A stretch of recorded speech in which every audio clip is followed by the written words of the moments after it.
$5 towards your first sponsored job. Terms and conditions apply. This hour of the Triangle Sports Leader is powered by Ritchie Law Firm, injury lawyers. Ritchie Law is on top of it. Go to ritchielaw.com. That's ritchielaw.com. They score! WCMC HD1 Holly Springs. Take us with you on the radio, Instagram, TikTok, Alexa, and YouTube. 99.9 The Fan, the Triangle Sports Leader. I'm WRAL meteorologist Elizabeth Gardner. Much warmer this afternoon than yesterday. Highs in the upper 60s, increasing clouds, and a stray sprinkle is possible. We'll be in the upper 50s overnight tonight. Tomorrow's high will be 70. But tomorrow is a WRAL weather alert day. We'll see a powerful line of thunderstorms between 10 and 2 o'clock crossing our area. Wind damage is likely. Tornadoes are possible. Weather update brought to you by Newcomb and Company, where your comfort is their business. Visit newcombandcompany.com. 3 o'clock check of your money. Dow Jones is down 230 points to 42,960. Market update brought to you by Deep River Sporting Clays and Shooting School. Deep River Sporting Clays is the only area dealer for Cesar Guarini and Fab Arm Italian shotguns, including the Siren line for women. Learn more at deepriversportingclays.com.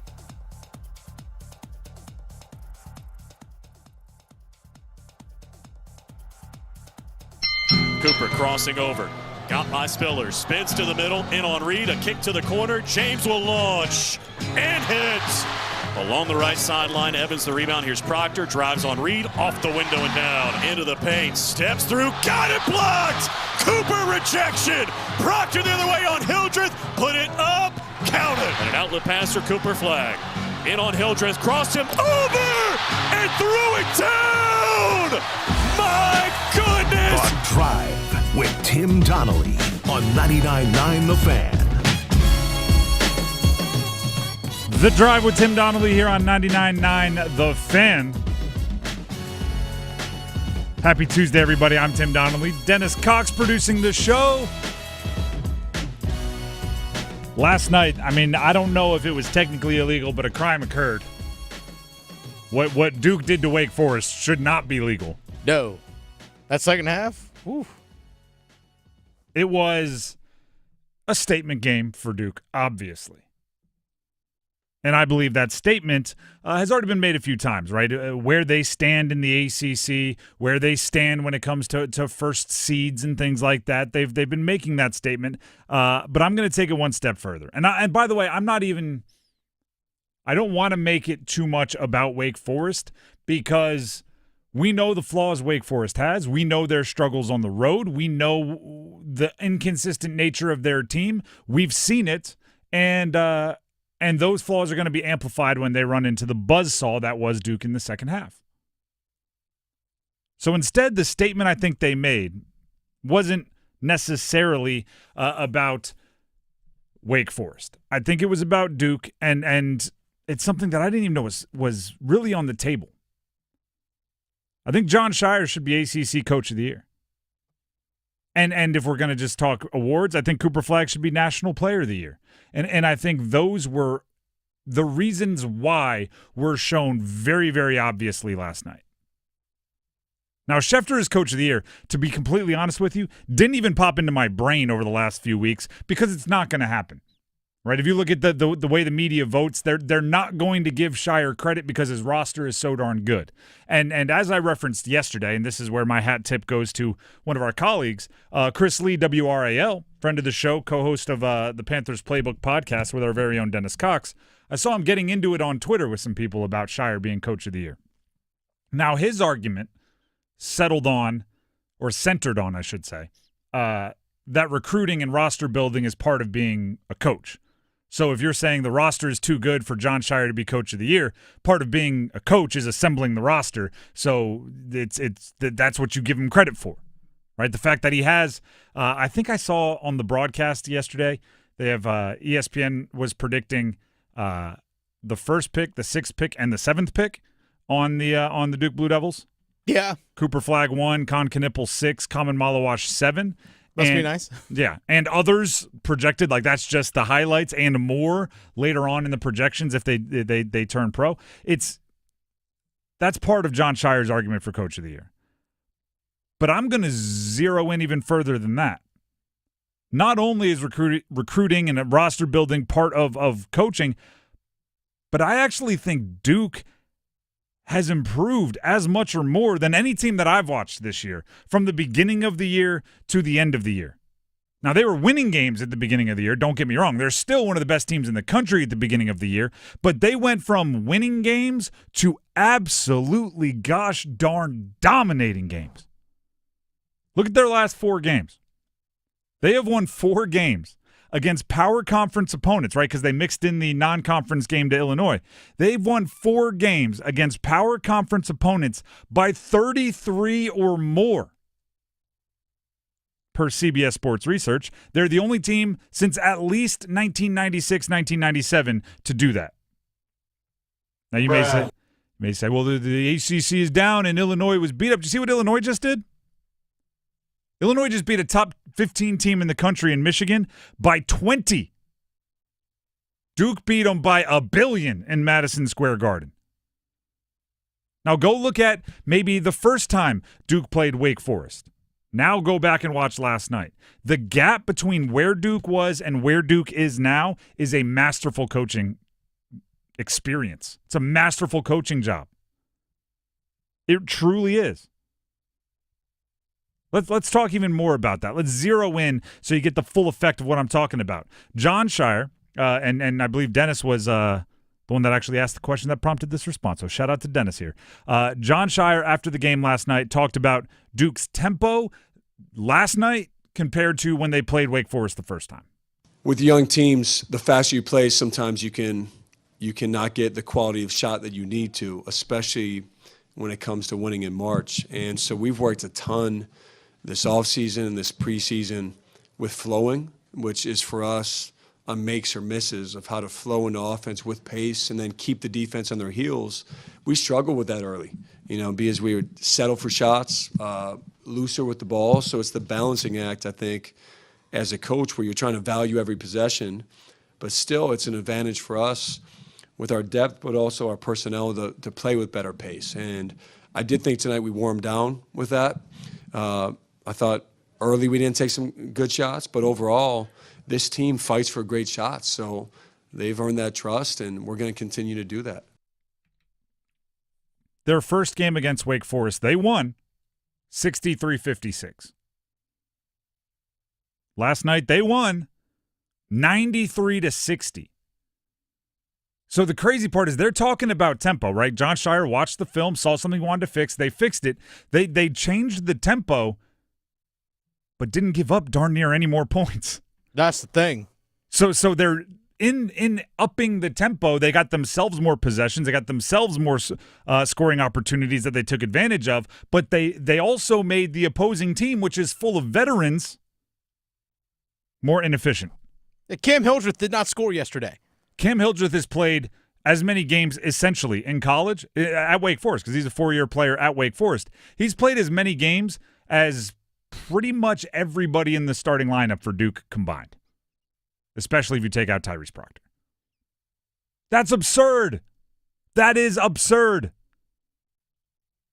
That's great coaching. It really is. And it doesn't seem like it because winning games to winning games, right? If you're just looking in the win-loss column, oh, Duke's doing the same thing they were doing earlier. But in actuality, if you watch the games, it's not the same squad. Even players like Cooper Flagg that came into the year fresh off of a USA select team appearance where he was apparently giving buckets to Anthony Davis, he is a better player now. What is it, 30 assists and 3 turnovers in the last 4 or 5 games combined? That stat popped up on the broadcast as well. Cooper Flagg, by the way, National Player of the Year. I know. John I. Broome from Auburn has slightly better numbers, and he did play a more difficult schedule, but it has to be a watch the game thing. Not only just the head-to-head, which I know Duke fans love citing, right? Duke beat Auburn, and Cooper Flagg outplayed Broome when they were on the same floor. It has to be an eye test thing. Cooper Flagg, I'm actually going to use one of my favorite examples of this in history. There was a point in time where LeBron James, and I know that LeBron has his haters and lovers just like any great athlete, but LeBron James said if I averaged 37 shots a game, I would score between 60 and 70 points. And the world erupted, right? Oh, how arrogant is this guy? He's not a shooter like that. Who does he think he is? Kobe. Well, guess what? That season that he said that, he had one game where he took more than 30 shots. He took 33 shots and he had 61 points. And I truly believe that was him saying, see? Like, there are certain guys, or even a better example. There was a teammate, and I forget which teammate it was, speaking of Kobe Bryant, that said, why don't you ever get a triple-double?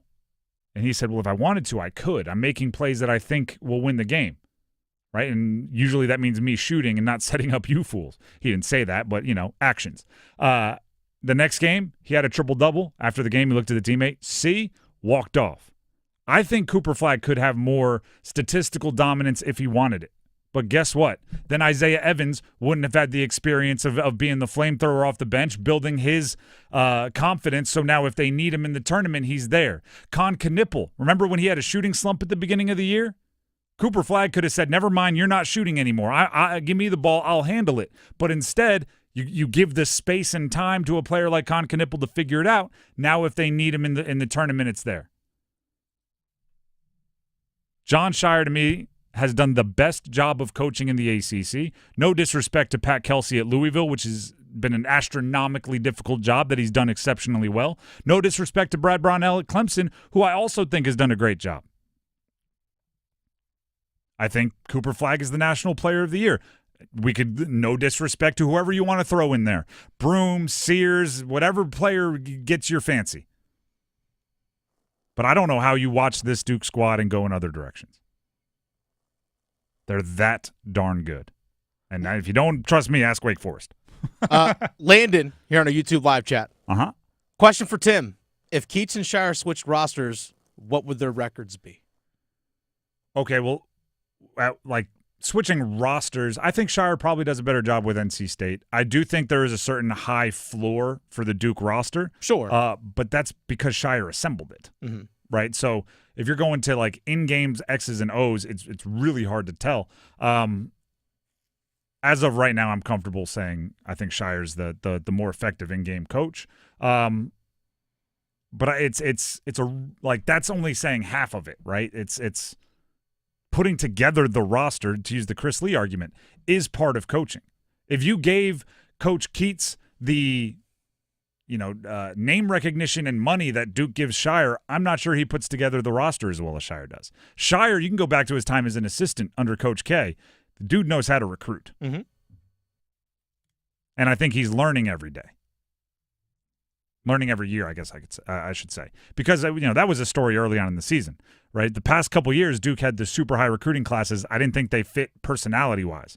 You were at the game last night, and Paul Ihander, who hosts Next Up, we were talking about this in the office earlier today. When Cooper Flagg started yelling expletives and flexing, that's when the game turned, right? I'm not sure Duke had that in the past. This year, they very obviously have that sandpaper. I know we got to get to break, but there are players in the locker room.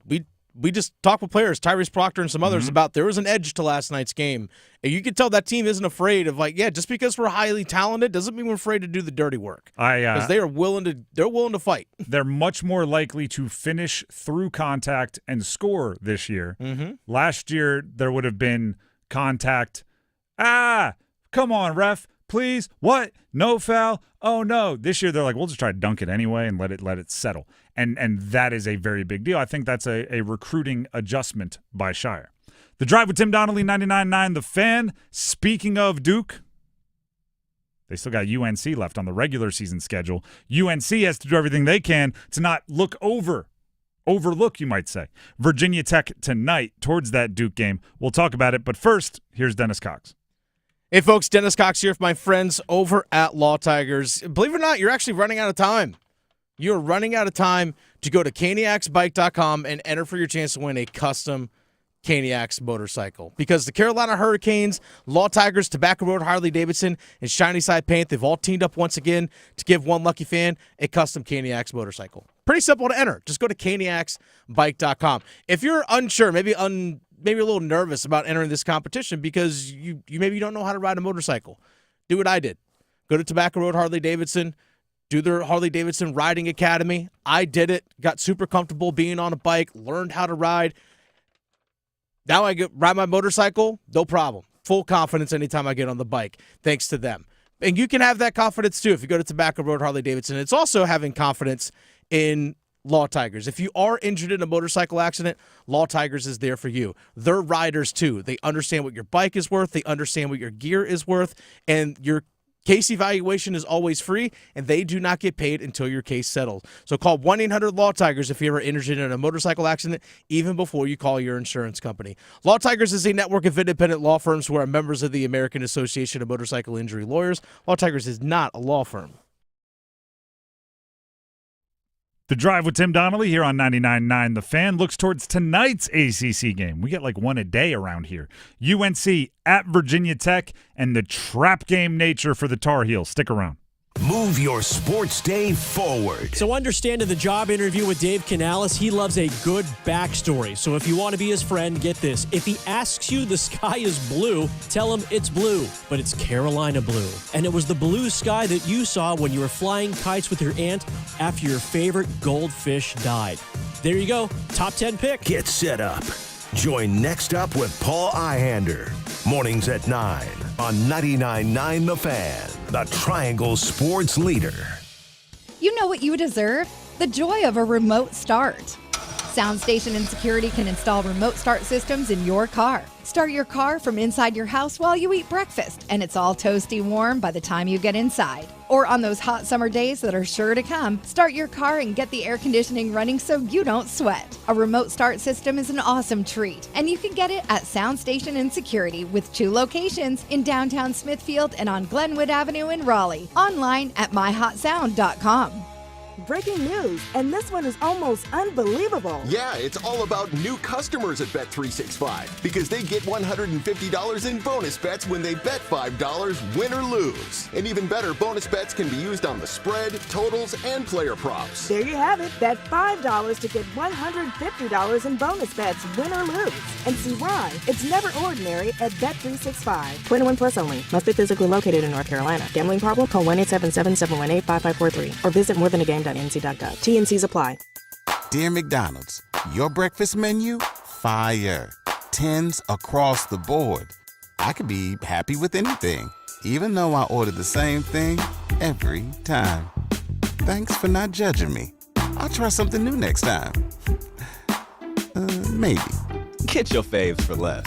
Buy a sausage McMuffin with egg for $2.50 at any size Sprite for $1.49. Price of participation may vary, cannot be combined with any other offer or combo meal. Ba-da-ba-ba-ba. Tim Donnelly here for Zero Res. Right now, you can beat the spring cleaning rush with big savings and priority booking by calling our cleaning heroes at Zero Res. This month, get 3 rooms Zero Resified starting at $119 and take 20% off your air duct cleaning as well. Book online anytime at ZeroResRaleigh.com. Just say you want the 99.9 The Fan special. Spell it backward or forward, it spells the same. Zero Res. I'm still going for it, even with higher stroke risk from atrial fibrillation and a regular heartbeat not caused by a heart valve problem. Over a 3-year study, Eliquis apixaban tablets reduce stroke risk better than warfarin, and over 97% of Eliquis patients did not experience a stroke. A first stroke occurred in 2.9% of warfarin patients versus 2.3% of Eliquis patients. Don't stop taking prescription Eliquis without asking your doctor. It may increase your stroke risk. Eliquis can cause serious and in rare cases fatal bleeding. Don't take Eliquis if you have an artificial heart valve, abnormal bleeding, or antiphospholipid syndrome. While taking, you may bruise more easily or take longer for bleeding to stop. A spinal injection while on Eliquis increases risk of blood clots, which may cause paralysis, the inability to move. Get medical help right away for unexpected bleeding, unusual bruising, or tingling, numbness, or muscle weakness. Medications such as aspirin products, NSAIDs, SSRIs, SNRIs, and blood thinners may increase bleeding risk. Tell your doctor about all planned medical or dental procedures. Learn more at Eliquis.com or call 1-855-ELIQUIS. Davis drives left of the lane, hangs in the air, has the shot blocked, but Davis gets it back. Out to Trimble. He'll try another triple. Count it!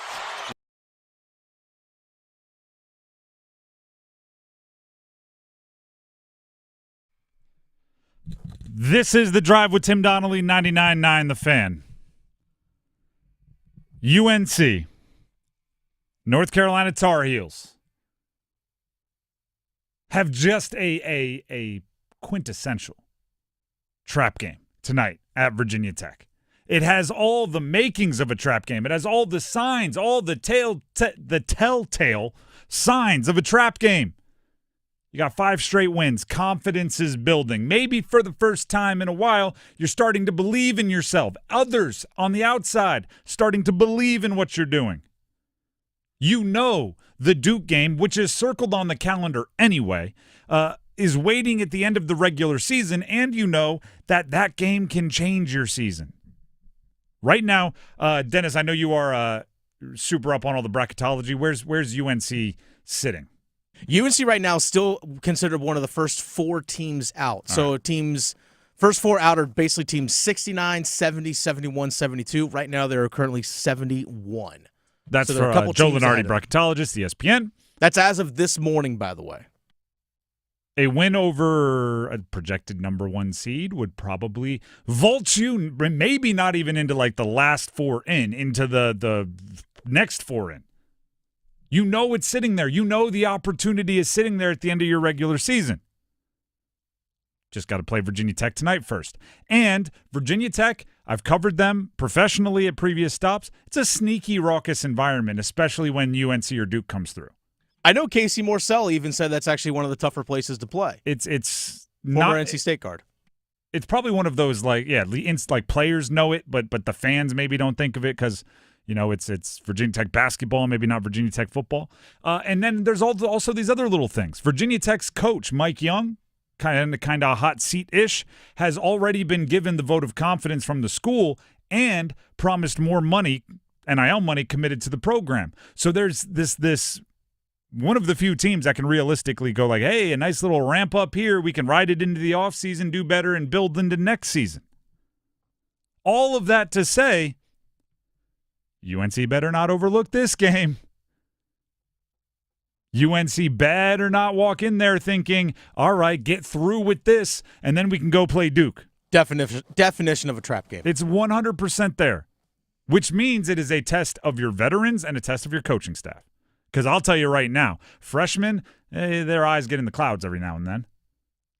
The veterans are the ones, the R.J. Davises and the coaches, the Hubert Davises, have to push the right buttons.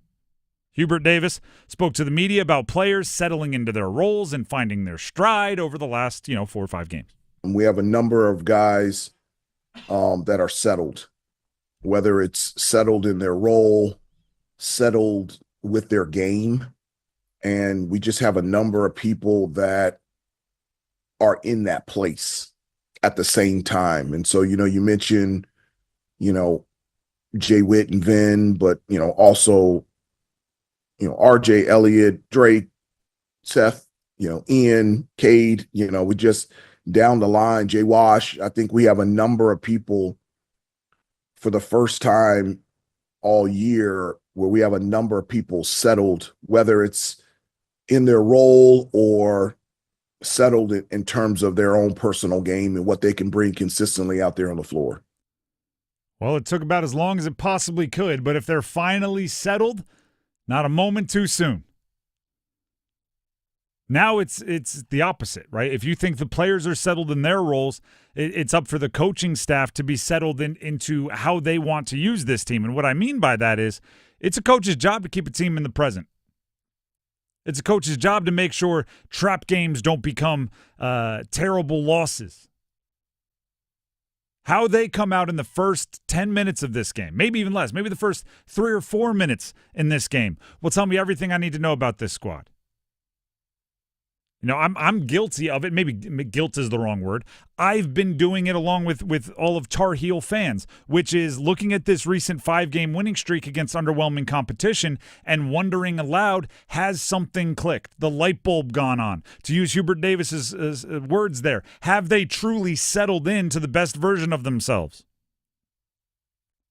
I'll tell you right now, settling in on the best schematics for your team is one thing, right? Okay, now we have the roles. This guy's going to be our big. This guy's going to be our defender, whatever. This is how our minutes will be distributed. These are the players getting most of the usage. That's great. You also have to settle in on the right mindset And anyone that's ever been a part of team sports, you don't have to play it at the top level like the ACC. If you've been a part of team sports, you know what it's like when a team is in the right mindset. And what I mean by that is, like, okay, we're joking on the bus, but no one is worried about by game time will we be locked in.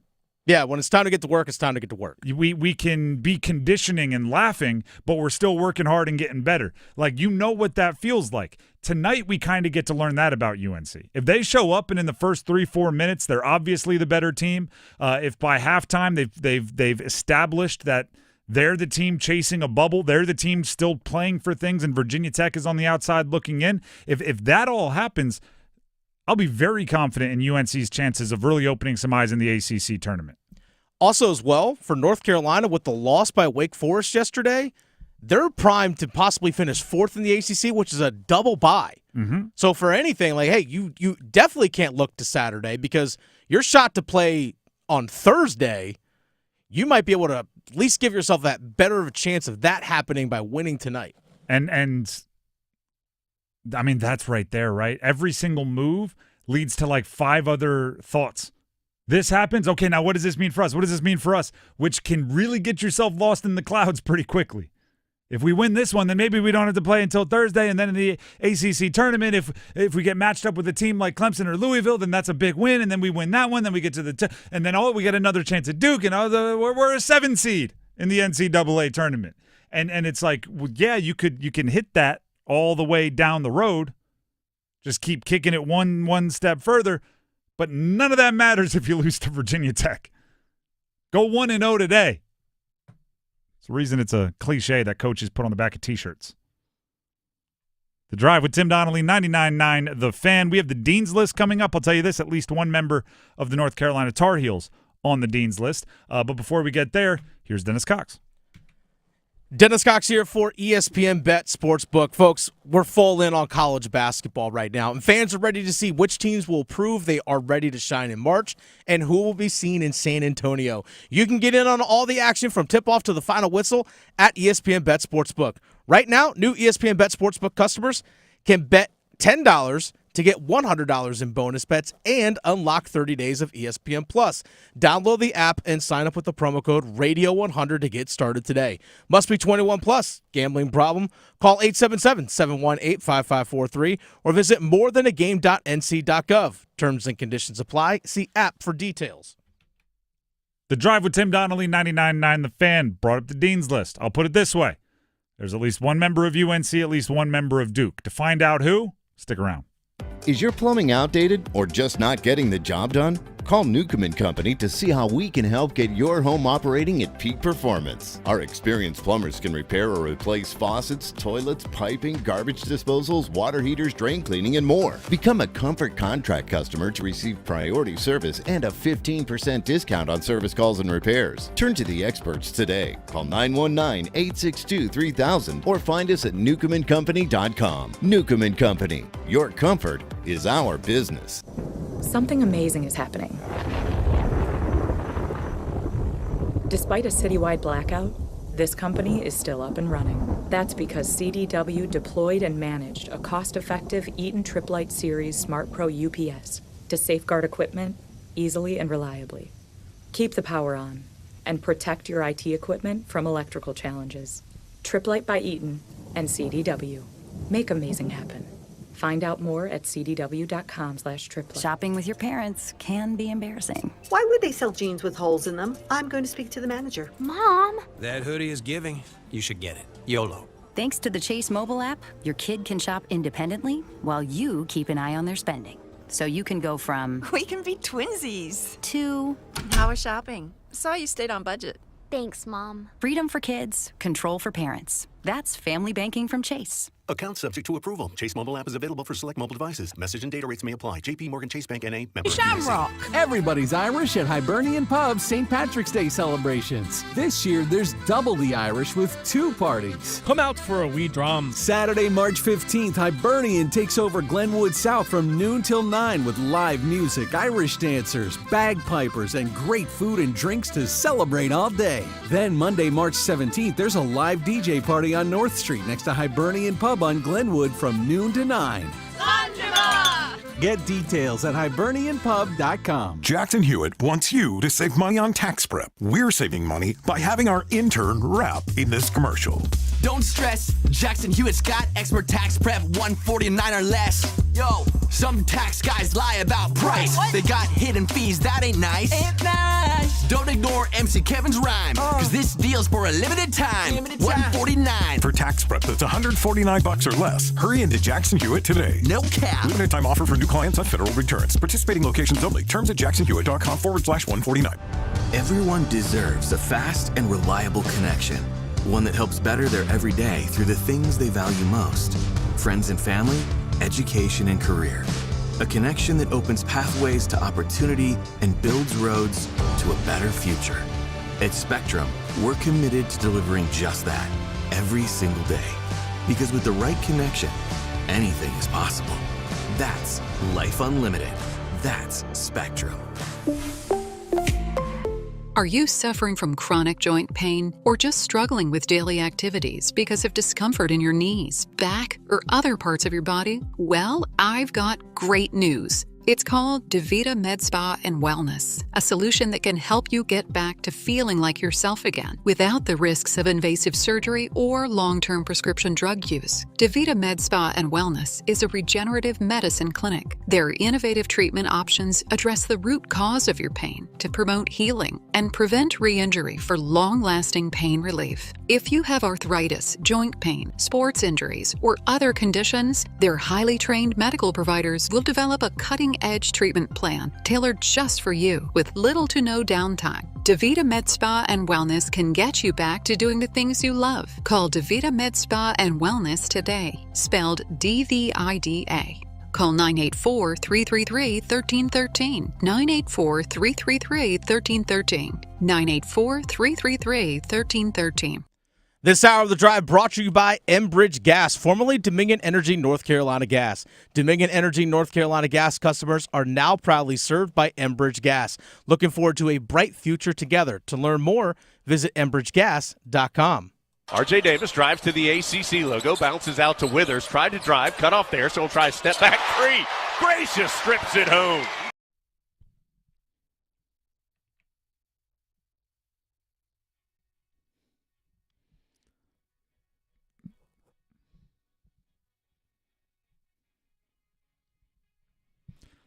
This is The Drive with Tim Donnelly, 99.9 The Fan. I said before the break that we will have at least one member of Duke basketball, one member of UNC basketball on the Dean's List today. So let's go ahead and throw a little class in session. Dean's List, where we highlight those in the college sports world that deserve a few extra accolades. Maybe they're going under the radar a little bit. Maybe I don't think they've been praised enough. And we'll start with a UNC Tar Heel. For today, Jalen Withers. That's the highlight you just heard coming out of break. A UNC big. I can't emphasize this enough. And this is, like, as far as things that would be fun to tell a player, Jalen Withers isn't shooting enough. He had another double-double in their most recent game, another win for UNC, their fifth straight. He went 2 for 2 from three. This is a big dude that's rebounding well, playing hard, defending pretty solid, scoring the basketball, and the only thing that I'm asking him to do is launch more, shoot more from distance. He hasn't, and this is going into tonight's Virginia Tech game.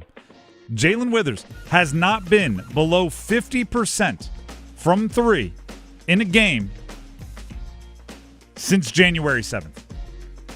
It is March 4th, everybody. It's been almost 2 months. Now, he does have a couple games where he didn't attempt a three, but he's attempted as many as 6. He's attempted 4 in a couple games. He's attempted 2 in a bunch. In the games where he's attempted only 1, he's knocked it down. It has been since January 7th that Withers has a game where he is less than 50% from three. I've said this before, I'll say it again.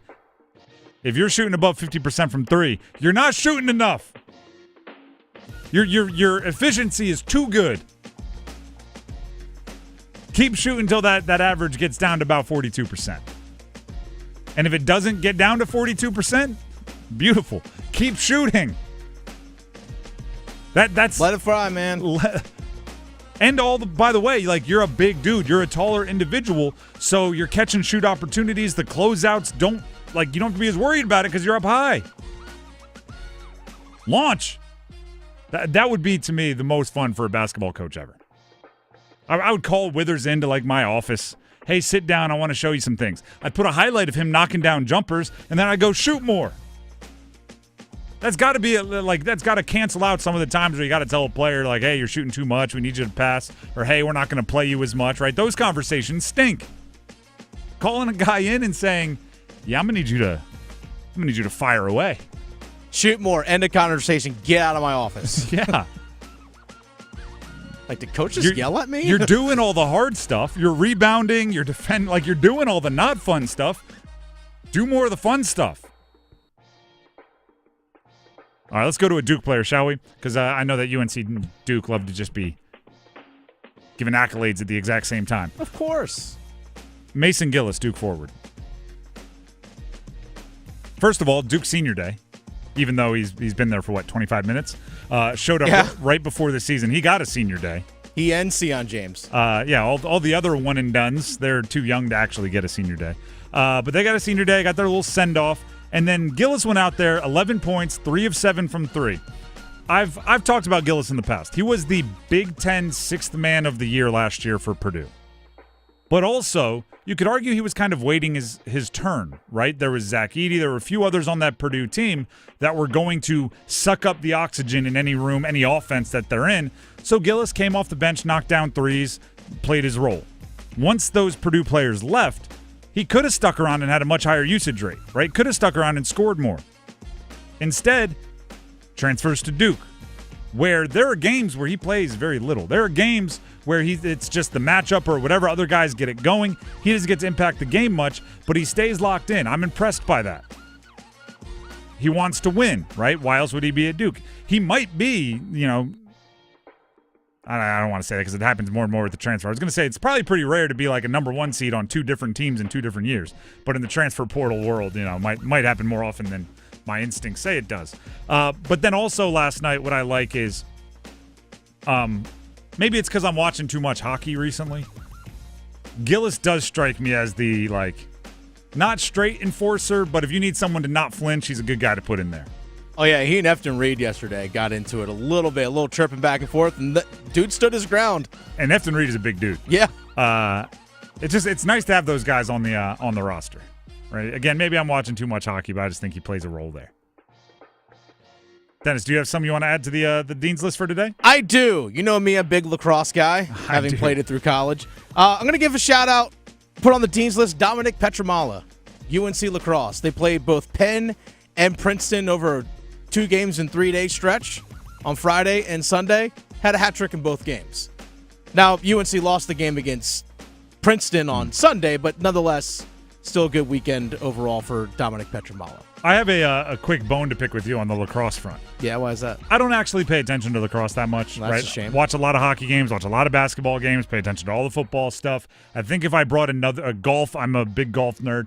I think if I brought another sport to my tracking list, my wife would not be super excited about that. But the other day, this was last week, maybe the week before, you just in one of these copper drops or one of these prediction things, I forget what it was. You brought up Delaware lacrosse. I went to Delaware. I'm a big Blue Hen fan. So I was like, oh, look at that. Delaware. And it was a big game. I don't know, 2 top 15 teams or whatever. So I'm going to pay attention to it. It was 2 seconds into the game and Delaware was down 7-0. Yeah. And I was like, why? Now I'm mad about this for no reason. I wouldn't even have known this game was taking place. And now I'm upset about it and I'm angry for my Blue Hens. You're welcome. Yeah, just welcomed me into now I'm going to be upset for the rest of the day for no reason. Not happy with you. I am happy with the Dean's List members, though. Last one I'll throw out there. And this is just a shout-out for the resiliency of sport. Illinois men's basketball. They beat the 15th team in the country, Michigan, by 20 on Sunday. They put up a 20 spot on them. This is the same team that, Triangle sports fans watched Duke absolutely annihilate in Madison Square Garden not long ago. I mean, if you told me that Illinois team that Duke mollywopped was going to beat anybody by 20, I'd be like, I don't know. I watched. They couldn't shoot, so that's usually pretty important towards beating anyone by 20, let alone a top 15 team in the country. But the resiliency of sport, right? They bounced back. They rallied the troops, licked their wounds, dusted themselves up, got up again, won a game. So credit to Illinois. And thus, right, because it's a late non-conference game, I don't know all the equations, but somehow that improves everybody's net ranking in the ACC, right? Duke beats Illinois. Everybody else plays Duke. Illinois wins. Duke's net ranking. It's a net ranking bonanza.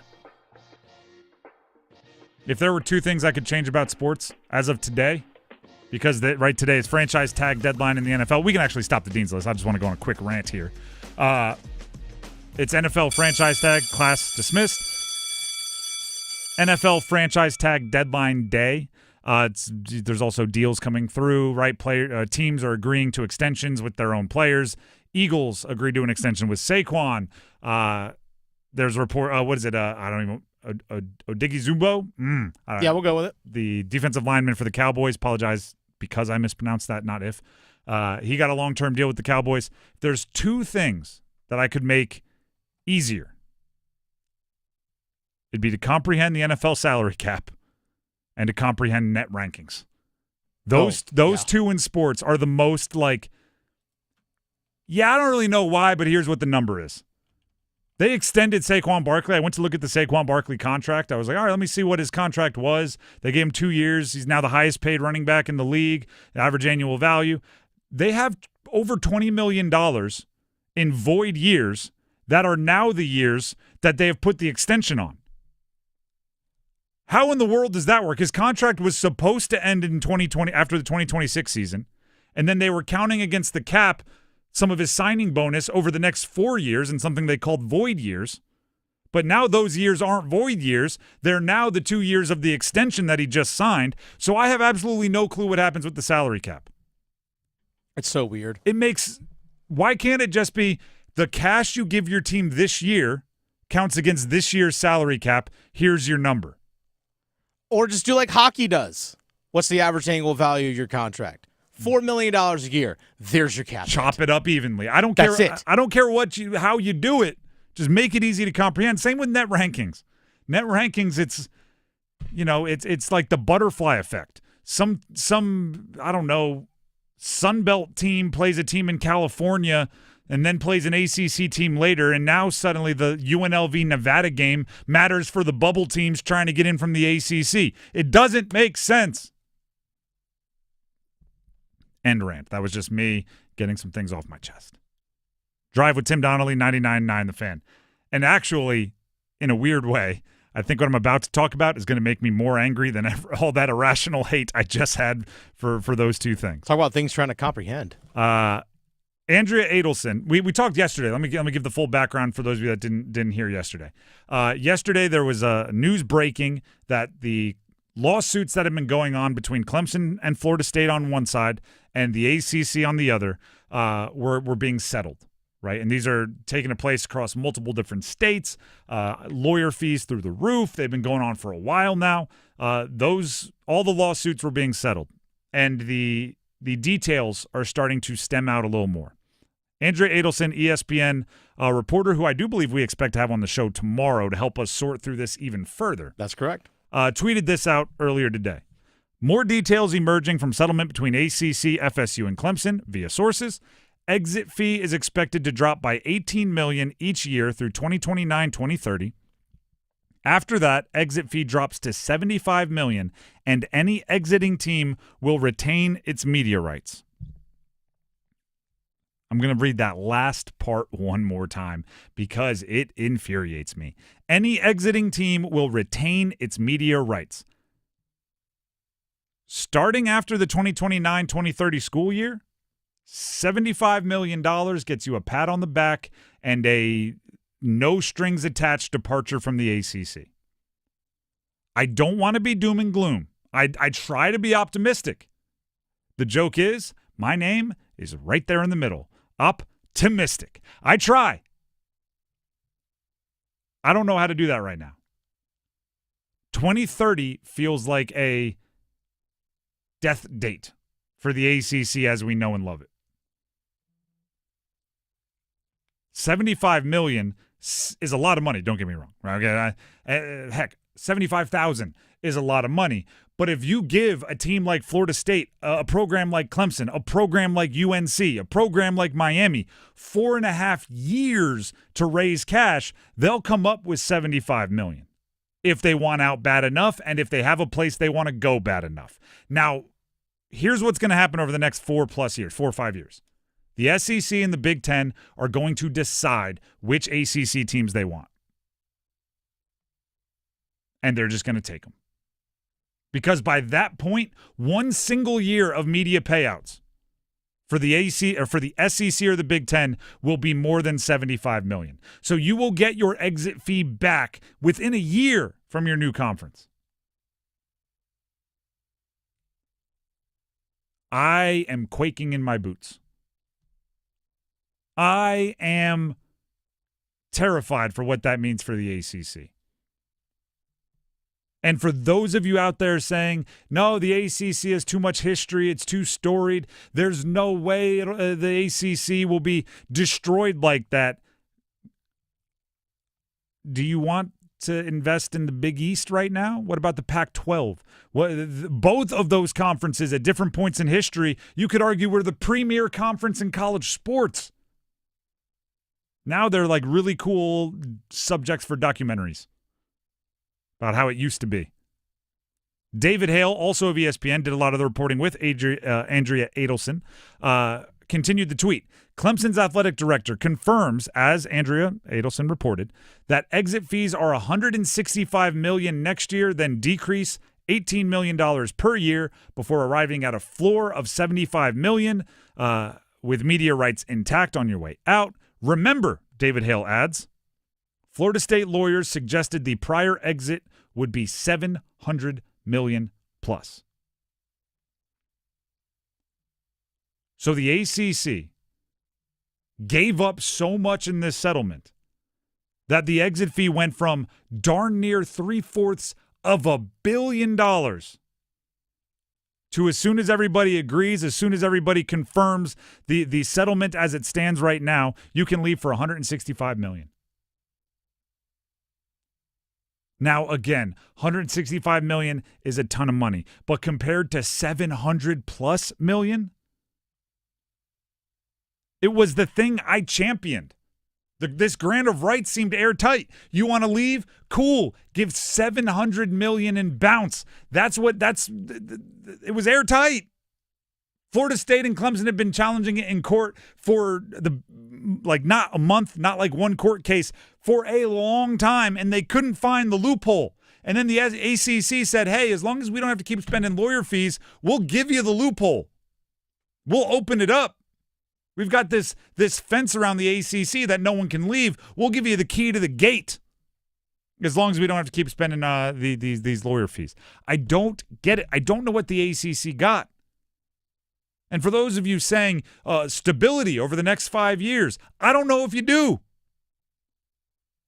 I'm not 100% sure Florida State doesn't have $165 million already streaming in. Because if they were planning on doing their best to get out and they thought the price was $700 million, maybe they're up to 130 already. And I'll tell you right now, right? Deadlines get deals done. Hey, we're close, actually. That's how you fundraise, right? We just need this much to get to this level. Not to mention everything we talked about yesterday with the disproportionate distribution of media deals in the ACC now, right? The media money, while these teams are in the ACC, the media money will give more to the teams with the better TV ratings, which creates this self-fulfilling prophecy, this conveyor belt in which the have-nots will never be able to compete again. And Florida State and Clemson and the haves, the ones that are going to get all the extra money because their TV ratings are high, they don't realize how much that's going to hurt. What happened to Florida State 2 years ago? They went undefeated and weren't in the top 4 in the country in CFP rankings. Why? Because the ACC was seen as such a bad conference, right? The reputation had gotten so bad. And I didn't feel bad for them. Do you know why? Because they were saying the ACC was bad and all of their lawsuits and everything that they were hurling at the ACC. But guess what? If you start giving less and less and less money to the other teams in the ACC, they're not going to be good. So when you beat them, you're not going to get credit.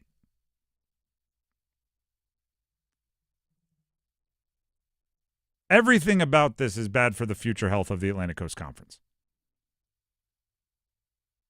And again, I'm trying not to be doom and gloom, and I'm open to arguments. If you think it's good for the ACC, tweet it at me, at Donnelly Sports, DONNELLYSPORTS on, I guess, X rather than Twitter.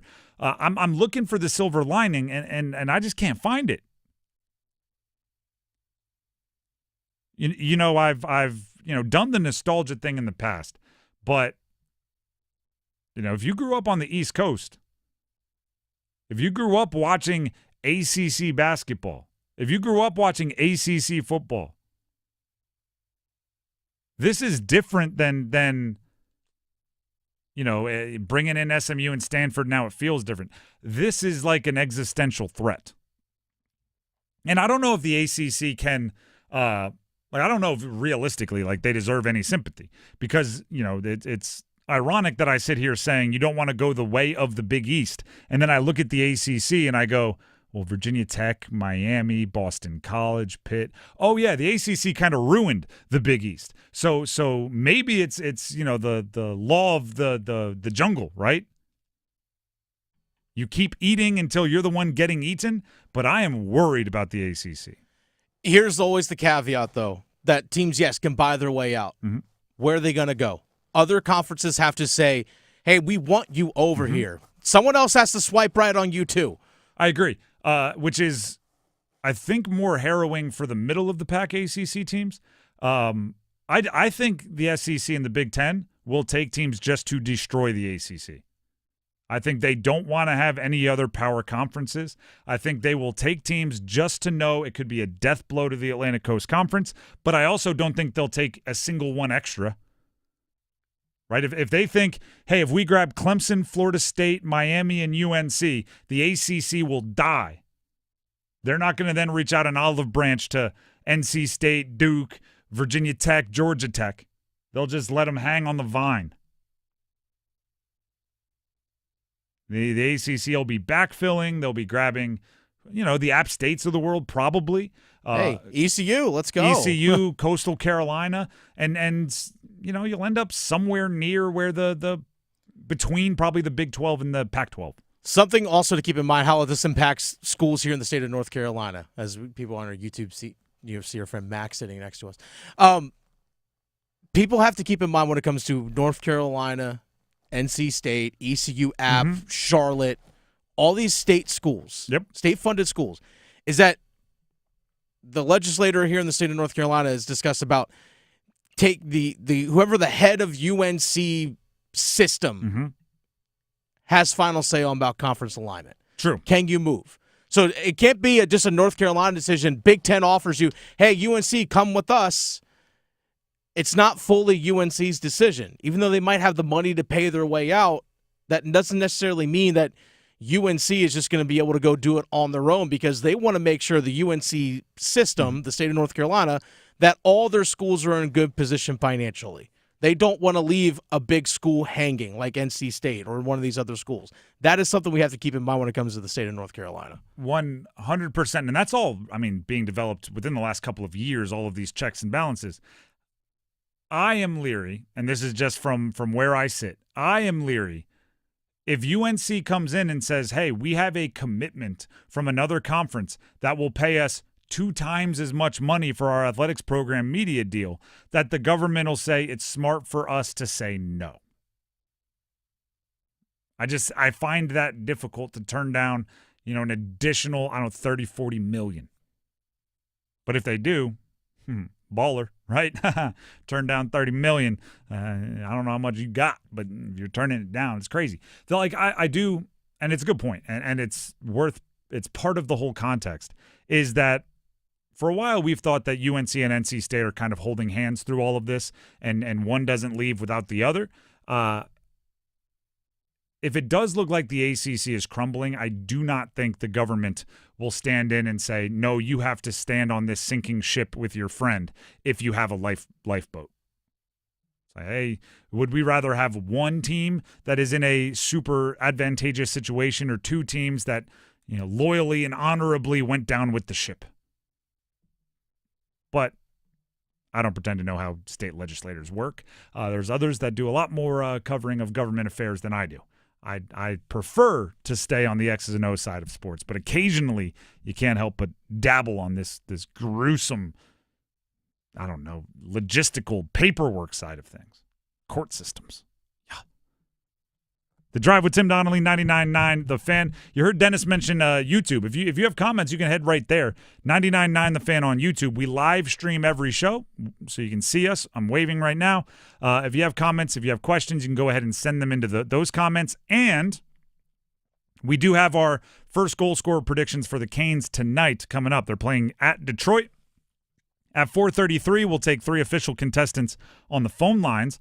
Everybody else, if you want to play for bragging rights, feel free. Head to our YouTube, comment who you think will score the first goal for the Canes and in what period you think they will score that first goal. If you get both right, we will give you the bragging rights you deserve. So that's all happening in our YouTube comments. We already have a couple submissions, by the way. Do we want to hear those? From Brandon. Miko in the first. Brandon says he's trying to speak it into existence. I do that all the time with my first goal scorer predictions. Just put that energy into the world. And Robert says, Gossespierre, Ghost in the second on the power play. Which I'll take a power play goal. I'd take. I'll take a power play goal. I don't know if that's a smart bet, but if you are speaking it into existence, then I love you for it. But the percentages haven't been on the up and up as of recently. So that's how it works. You give a player, you give a period. If you want to throw in some more details, right? It's a slap shot, it's a deflection, it's a power play, shorty, whatever. Feel free to do so as well. That's all in our YouTube comments, 99.9 The Fan. And if you want a chance at the Apex Racing Lab prize, be ready to call in at 4:33. That's when we take our first goal scorer predictions. Today is NFL franchise tag deadline. There's one particular tag that I think makes this offseason even more difficult for the Carolina Panthers. Stick around.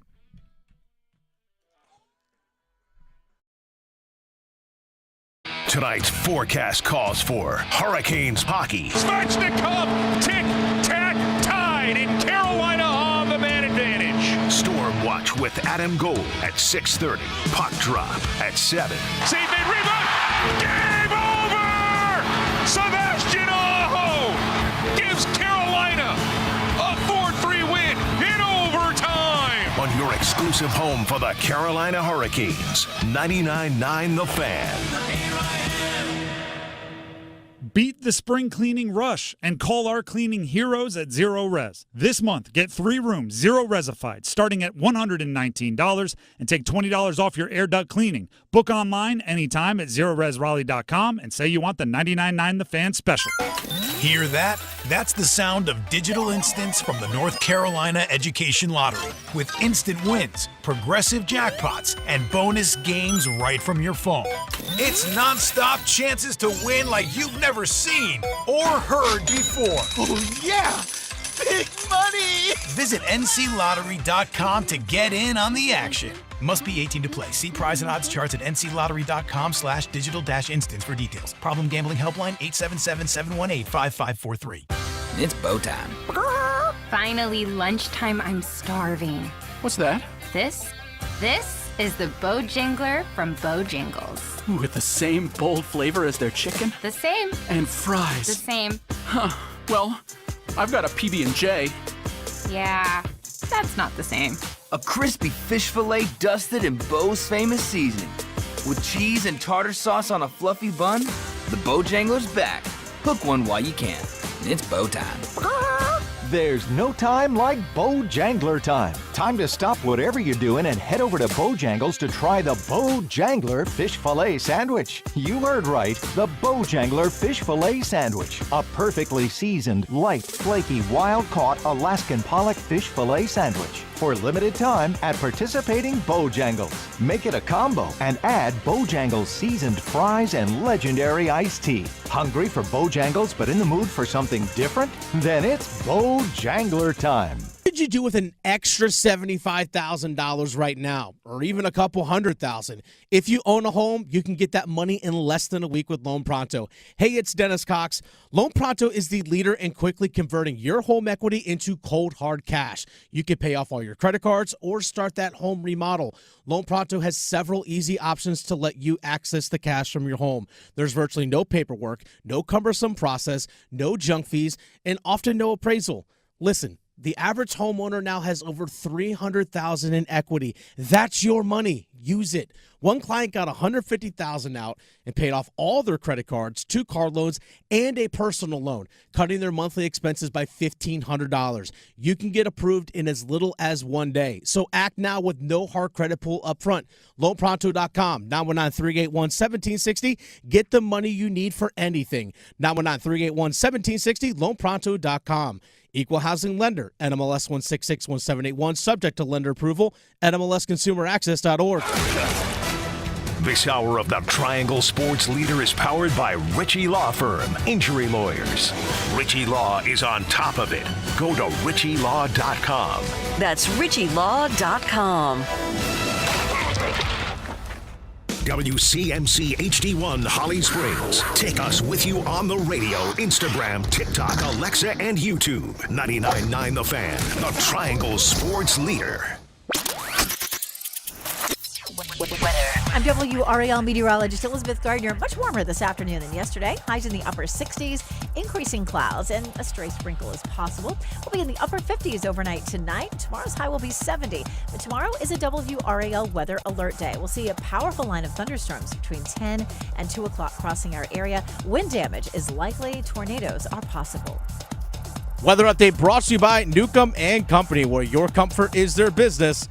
Visit newcombandcompany.com. 4 o'clock check of your money. Dow Jones this afternoon down 670 points to 42,521. Market update brought to you by Lufthansa. Lufthansa is excited to take off from Raleigh Durham International Airport, connecting you to destinations like Germany, Italy, India, and beyond. Say yes to incredible journeys. Book today at Lufthansa.com.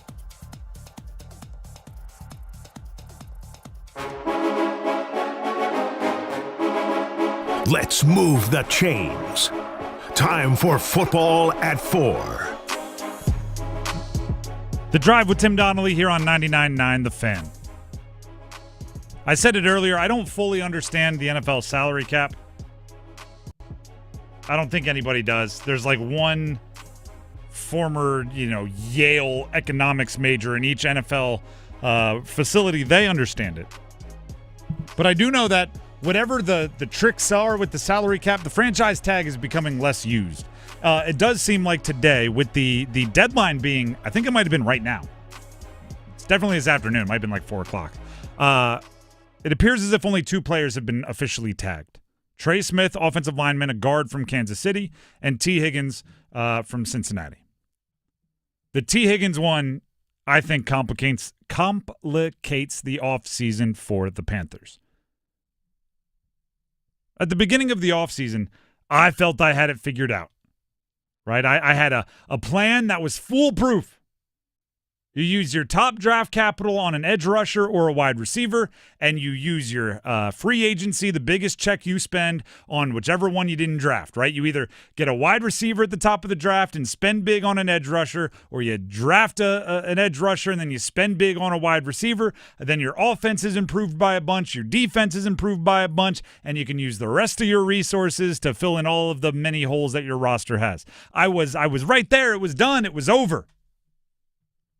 Then the offseason started cranking, and the football powers that be said, no, not so fast, my friend. They talk like Lee Corso. They said, not so fast, my friend. You want a wide receiver? Who? They also speak like an owl. Who? It's a bad year to need a number 1 wide receiver. Mm-hmm. The draft... And by the way, I am a draft nerd. Do you know who I think is the best wide receiver in the NFL draft? Who's that? Travis Hunter. I don't think he's going to be playing wide receiver. That's true. Good point. And I don't think he's going to be there at number 8 for the Panthers. Likely not. Just natural ability through the roof. McMillan out of Arizona, I think, has the potential to be something really good. but I'm not sold on his ability to separate. Okay, which is really important in the NFL. If I think he's a good contested catch guy, but there's a big difference between like Mike Evans and Mike Williams, right? Mike Evans, big dude, not the fastest in the world, but somehow he creates a distance between him and his defenders so he can make catches. And then if it so happens to be covered, he can be the contested catch guy. Mike Williams, many of you remember from the Chargers, he was on the Jets, then on the Steelers this year. He's more of just a contested catch guy, doesn't get the same separation. That's the issue with McMillan.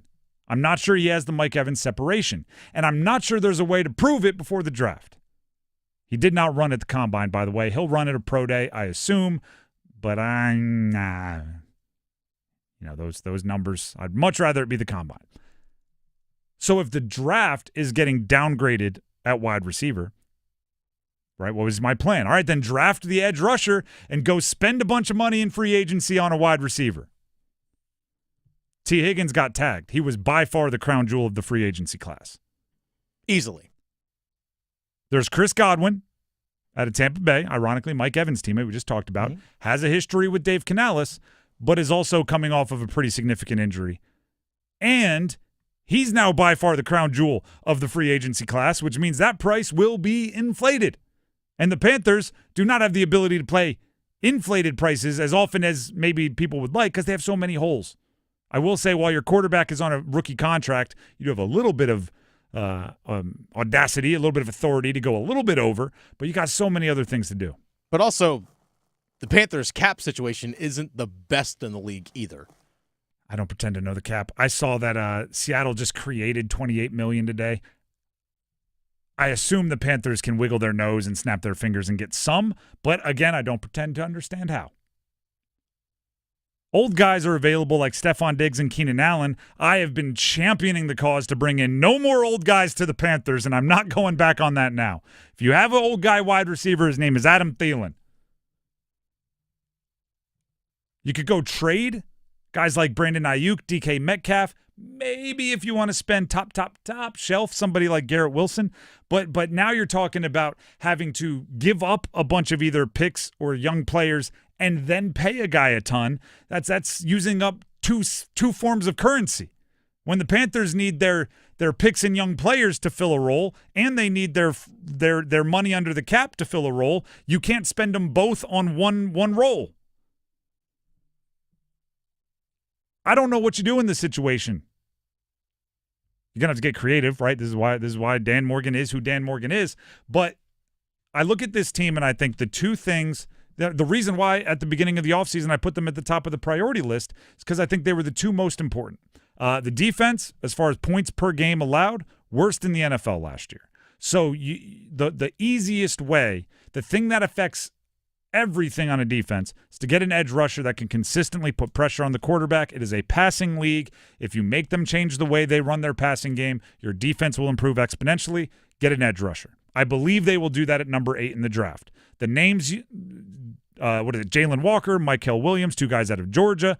If they're both gone, maybe a Mike Green out of Marshall. Shamar Stewart I saw mocked to the Panthers. Dane Brugler of The Athletic did that. He is, if you want to get fully infatuated by 40 times, but forget about how he's played football, that would be the way to go. James Pierce. James Pierce, another guy that lit up the combine, Tennessee, and he's from outside Charlotte originally. I think they'll get the edge rusher. I look at this team and I think, do not forget that the most important person in your franchise is still Bryce Young. And do not pretend that a solid 7-game stretch to end the season means he is fully formed and ready and you've got it. There's still a lot of work to do with Bryce Young. And not to mention, the league now has film on him finally playing well, so they know what they have to stop. After his rookie year, I don't even know, what do you game plan against? We need to stop him from – no, actually, we need to keep letting him throw the ball to us. So we're just going to say, thumbs up, way to go. This is the first year defensive coordinators will be scheming him. There's so much you need to put around him, and I think it starts with a number 1 wide receiver, which then can knock I mean, like, who would you even say would be the number 2 there? Thielen? You hope Leggett. Xavier Leggett. You hope it's Leggett. You spent a first-round draft pick on him last year. Yeah, I'm not confident in him, which is part of the reason why I think you need a number 1. You got to make up for your previous mistakes. But either way, I don't know where you find a number 1 wide receiver. And it's similar to the conversations we have with the Canes, right? It's, you want a second-line center? Great. Do you find anyone selling those? Right? Oh, you want a goalie? Fantastic. When you find the place where goalies grow on trees, let me know. Until then, it's just not that easy. Oh, you want a number 1 wide receiver? Get in line. There's about 11 other teams in the NFL that would love to have one. And then add on that this is a even worse year than usual. Like, I'll bring this up real quickly. Brings it up. There we go.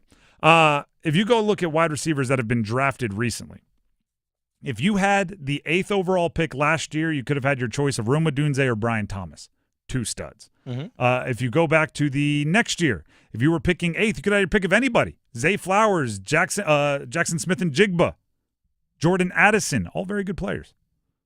Go back the year before, if you were picking 8th, you could have had Drake London, Garrett Wilson, Chris Olave, Jamison Williams. Timing is everything, man. If the Panthers wanted a wide receiver, this is one of the worst years to have it. Year before, you could have had Devontae Smith. It is ridiculous. Year before, Jerry Jeudy, CeeDee Lamb, Justin Jefferson, Brandon Ayuk, T. Higgins. All were available at the 8th. I'm not sure you look at, you know what? Actually, Dennis, and you brought this up off air, and I wanted to bring it up earlier, but I skimmed over in my notes. I'm starting to think the perfect draft for the Panthers, like if I get to draw everything up, I get to script it. I'm a Hollywood scriptwriter. I get to do it like Kevin Costner in the movie Draft Day. Trade back maybe late teens, early 20s, and get either Tyler Warren or Colston Loveland, the tight end, Penn State, Michigan, kind of use them as a Kelsey/Andrews number 1 wide receiver, and still have your regular wide receiver core, and pick up more draft capital to get a very, very deep edge rusher draft, and then you can spend in free agency on edge rushers and pick up maybe a second rounder or something. If you let me script it. Now we just need to get the other 31 NFL teams together and say, hey, will you do exactly what I tell you to do? And it'll happen. They'll buy in. Why not? You want to do me a favor? It would make my job as a radio host easier if you got the Panthers as quick to contenderdom as possible. They'll be cool, right? No? But here's something you did mention. This draft is loaded with a lot of guys in the front on the defense. Mm-hmm. And where does this defense need to reload, especially? The front. Like, you know what? If we're being honest, the front, the back, and the middle. Yeah, I mean, well, let's true facts. But you know what? Strike while the iron's hot. Yeah. If this is the year, you need this. This is the year to go get all of that right now. Surprisingly, and get younger. Surprisingly good year for safeties as well. Not really the corners. Not a ton of interior defensive linemen, especially past 8. But it's a good draft for defense. I just wish it were then a better free agency for wide receivers or for what you need on the offensive end. There's nothing more frustrating than going to the grocery store with like one thing on your list and they're out. Well, I'm going to have to do that weird thing where I walk through the aisle of checkout and I don't buy anything, and you always feel guilty even if you're not stealing anything. You're like, they're watching me. That's what the Panthers are going to have to do. The Drive with Tim Donnelly, 99.9 The Fan. We have the Ladder Challenge coming up. We started a new month in March, and hopefully that trophy that's in the producer's room makes its way in April back out here where it belongs. Stick around. Caniacs, get ready for Iced Tea, a brand new podcast that gives you the behind-the-scenes stories from the Carolina Hurricanes. You watch the game back? Yeah, all the time. And are you hard on yourself? Oh, God, yeah. Any of the players ask for their crust off? We do have one player that I cut the crust off, and I individually wrap it for him. Your name is on the Stanley Cup. It's the best trophy in sports. Follow Iced Tea with Megan LaMontagne in any podcast app or watch the show on YouTube. From Carolina winters to our very sunny summers, as America's exterior remodeler, Window World is here to keep families across the triangle comfortable year-round. If you need new windows, siding, doors, and more, look no further than your locally owned Window World, the Triangle's most trusted and America's largest exterior remodeler. A proud sponsor of the Canes, Window World will get your home looking great on the outside while saving on energy costs inside. Get in touch with them today and request a free quote. Window World of Raleigh and Fayetteville. Improving homes, changing lives. Dear McDonald's, your breakfast menu? Fire. 10s across the board. I could be happy with anything, even though I order the same thing every time. Thanks for not judging me. I'll try something new next time. Maybe. Get your faves for less. Buy a sausage McMuffin with egg for $2.50 at any size Sprite for $1.49. Price and participation may vary, cannot be combined with any other offer or combo meal. Ba-da-ba-ba-ba. If you're 55 and up, T-Mobile has plans built just for you. 2 lines of unlimited for just $30 a line. That's a 45% savings compared to Verizon and AT&T. But don't just take our word for it. It's not just the savings that are great with our T-Mobile plan. There's all this value from all these other things that T-Mobile offers. T-Mobile has been such a savings for us. We love it. Switch today and get 2 free 5G phones like the Motorola Edge with Turbo Power charging that gives you power for the day in just 15 minutes. And customers 55 and up can get 2 lines of talk, text, and data for only $30 a line. Go to T-Mobile.com/choice55 to learn more. With AutoPay plus taxes and fees, plus $5 per line without AutoPay. Debit or bank account required. 45% off 2 lines versus AT&T Starter and Verizon Welcome. Plan benefits vary. Motorola Edge on us with 24 monthly bill credits and new line for well-qualified customers, plus tax and $35 per line connection charge. See details at T-Mobile.com. Motorola Edge requires 68-watt charger. Charger sold separately. Actual performance will vary based on usage and configuration. Hey, it's Kyle for FanDuel. America's #1 sportsbook is your home for NBA live betting. So even if you missed the first few minutes of the game or want to bet on a fourth quarter comeback, you can make your picks from the first whistle until the final buzzer. Plus, you can even combine your live bets into a same-game parlay for a shot at a bigger payout. However you want to play, now is the perfect time to join. New FanDuel customers get started with $150 in bonus bets if your first $5 bet wins. Just visit FanDuel.com/Kyle to join today. That's FanDuel.com/Kyle. Make every moment more with FanDuel, the official sports betting partner of the NBA. 21 plus and present in North Carolina. First online real money wager only. $5 first deposit required. Bonus issued as non-withdrawable bonus bets that expire 7 days after receipt. Restrictions apply. See terms at sportsbook.fanduel.com. Gambling problem? Call 877-718-5543 or visit morethanagame.nc.gov. A hop step and a fadeaway. No, the rebound for Gongba. And an outlet pass for Cooper Flag. In on Hildreth, crossed him over and threw it down! My goodness! What a move in the paint!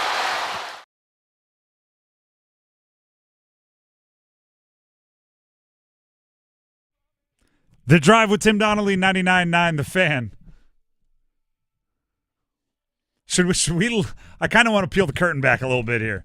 So our engineers, who are awesome, they keep us up and running. They understand so much about technology that I will never catch up to their knowledge. They're doing some work. We're improving some of the tech that we use on the show here. But because of that, the button I have out here in my studio to turn on my own microphone isn't working, which means Dennis back in his studio has to turn my microphone on for me. If you're watching on YouTube and you just see me start talking at the beginning of every segment before realizing that I can't hear myself, it's we just turn the microphone on. But it's like a false start at the Olympics every time. Yeah. And I'm one of those things like, oh, I guess he's just letting the bump music ride for a little bit. He's just looking at me just like, turn my mic on. Gotcha. I'm just in here. It's The Drive with Tim Donnelly, 99.9 The Fan, and no one's hearing it. I'm just doing a show for myself. No one knows. Now they do, because I like to be open and honest with our listeners. That's true. But I mean, obviously, I hope it will be sounding better. We'll have some more cool things we can do tech-wise. It's always good when we are investing in the structure around here, which I appreciate very much. Now, let's get to the ladder challenge. You heard a Duke highlight there because, well, I picked Duke to start the year. That you did. Or start the month, I should say. But Dennis, I believe you also picked a winner? I actually did not. What are the? I had. So let me be clear here. The first pick of March, is that what it was? Yeah. You got wrong. I did. And if you would have done it one day earlier, the trophy wouldn't have left my possession. It's a new month. Wow. There goes your perfect month, though. We can talk to you now, right? We don't got to leave you at the end of the bench going like a no-hitter. So, yeah, yesterday I had the Florida Panthers and Tampa Bay Lightning at just over 3.5 goals. I just had over 3.5 goals, and they combined for 3. I didn't get my empty netter. That's all I needed was an empty netter yesterday, Tim, and I did not get my empty netter. So I'm still right back at $10, just right back where I left. Right back where I started. Never left the starting blocks, Tim. Wildly frustrating. Wildly frustrating. It's okay. Got another month. Trophy's still right here at home. Month minus 4 days. It is March 4th. Trophy's right at home. I picked Duke. I teased it down from 22, the spread, down to 10.5. Didn't have to do that. You didn't. They won by. Could have made a little bit more extra cash. But it was, it's nice to have a no sweat win.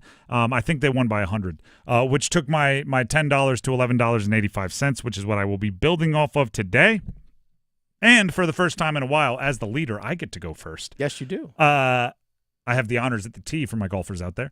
I'm looking at the Canes game tonight. Canes Red Wings. I have teased the total, alternate total down to over 3.5 goals. Red Wings, not a defensive juggernaut. The Canes blue line has not been playing like a defensive juggernaut as of recently. So goals will be available. I think there's going to be a certain aggression from both of these teams to score, and there might be a few gifts, right? A few turnovers right around the center of the ice that turn into easy ones in the other direction. So over 3.5, that's all I'm looking for. I'd like for this one to be no sweat as well. So Canes, go ahead and score 4 goals in the first period for me. That'd be nice. That'd turn my 11.85. It is I actually don't know what the odds are.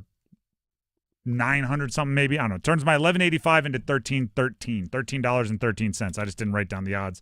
But trust me, it's between minus 500 and minus 1,000. So you had, again, Canes. I can go look it up. I have Canes, Red Wings, over 3.5 goals. Look at you. You're falling right in line. You're falling right in line. I was over 3.5 is a minus 920. There you go. I said 900 something. Yeah. I did want to go with the UNC Virginia Tech game, but I was like, I've messed up thinking I could predict what the heck that UNC team is going to do this year, so I'm just staying away. That's fair. What's your pick for tonight? I'm going to go with my old classic shots on goal, Nikita Kucherov, who's made me a lot of money. Over what? Over 2. So 2+ shots on goal for Nikita Kucherov. 2+ shots on goal. Yeah, there you go. 2+ shots on goal for Nikita Kucherov tonight. That's a minus 650. So my $10 will turn into 1150. All right. Canes are going to win 2-1 tonight. We're early on. You said Canes are going to win 2-1? Canes win 2-1 tonight. If you're going to go that, why not give Freddie the shutout? Why? No. I'm not doing that. You don't want to give Freddie the shutout? I mean, I would love into to. Existence? I would love to. I don't know what we're doing now. I will say, as far as speaking it into existence, we have a Canes first goal scorer prediction game coming up. Like we have every day, we have a show on a Canes game day. Canes are playing the Red Wings tonight. You can hear it right here on 99.9 The Fan. In about 10 minutes, we'll take first goal scorer prediction. So if you haven't done so already, start thinking about who you think will score the first goal for the Canes and in what period you think they will score it. We will take those callers in about 10 minutes. Here on the drive. That's coming up in about 10 minutes. In the meantime, we're going to hit you with some quick copper drop. You want true enlightenment? Well, I'm dropping.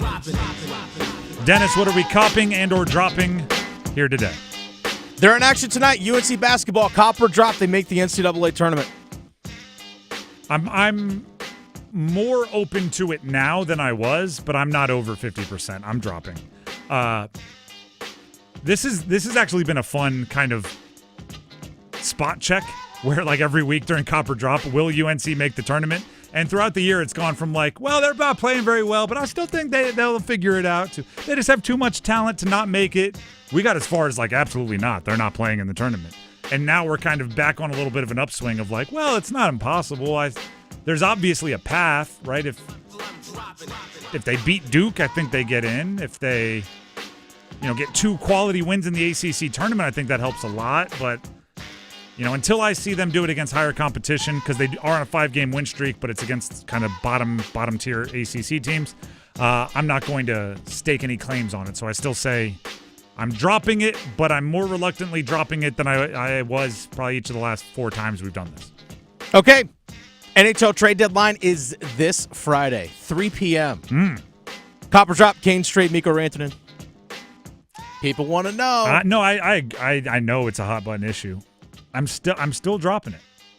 I'm still dropping it. I am not, and this might be me putting my own thoughts and my own beliefs and my own style on the Canes. I'm not of the belief that like snagging 20% of like you gave up a lot for Mikko Rantanen. Obviously, the goal was to make him a core piece of your team moving forward and have him sign a long-term extension. If you're now saying, I don't know if that will happen, I don't see like some kind of small victory of getting back a couple of picks or something makes it any less of a swing and a miss, right? I want every opportunity to sign Mikko Rantanen. I still have 3 months to sign him. July is not tomorrow. You know what I mean? Like, we're not going to wake up this weekend and it's going to be July 4th with fireworks. So you have time. Change his mind. Do what you need to do. Figure out what he likes and show him that he has it right here in Raleigh. It's a beautiful day. Let's go play some golf, man. If he likes to golf, find the course that like, go this far. This is how far I would go if I were Eric Tulsky. Let's say what Dennis just said is true, and Mikko Rantanen likes to play golf. I would find somebody who knows him and who has played golf with him a bunch, and I'd go, what's his issue? Is it a slice? Okay, perfect. He slices it. I'm going and finding a local course that is friendly to the slice.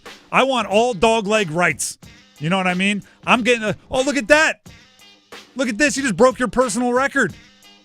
I'm finding fans who are going to dress in all camo, and I'm putting them in like ghillie suits along the edges of the fairway. There you go. And when the ball goes in, they're throwing it back out, and I'm going, look at the kick. No matter how far you hit it into the woods, it's landing in the middle of the fairway. You're charmed here, Mikko. Here, by the way, is $105 million. Please take it. You know what you should include in that? What? I think Tom Dundon has some stake in Topgolf, right? Yes, absolutely. Mikko, you get your own bay. No one else can play this.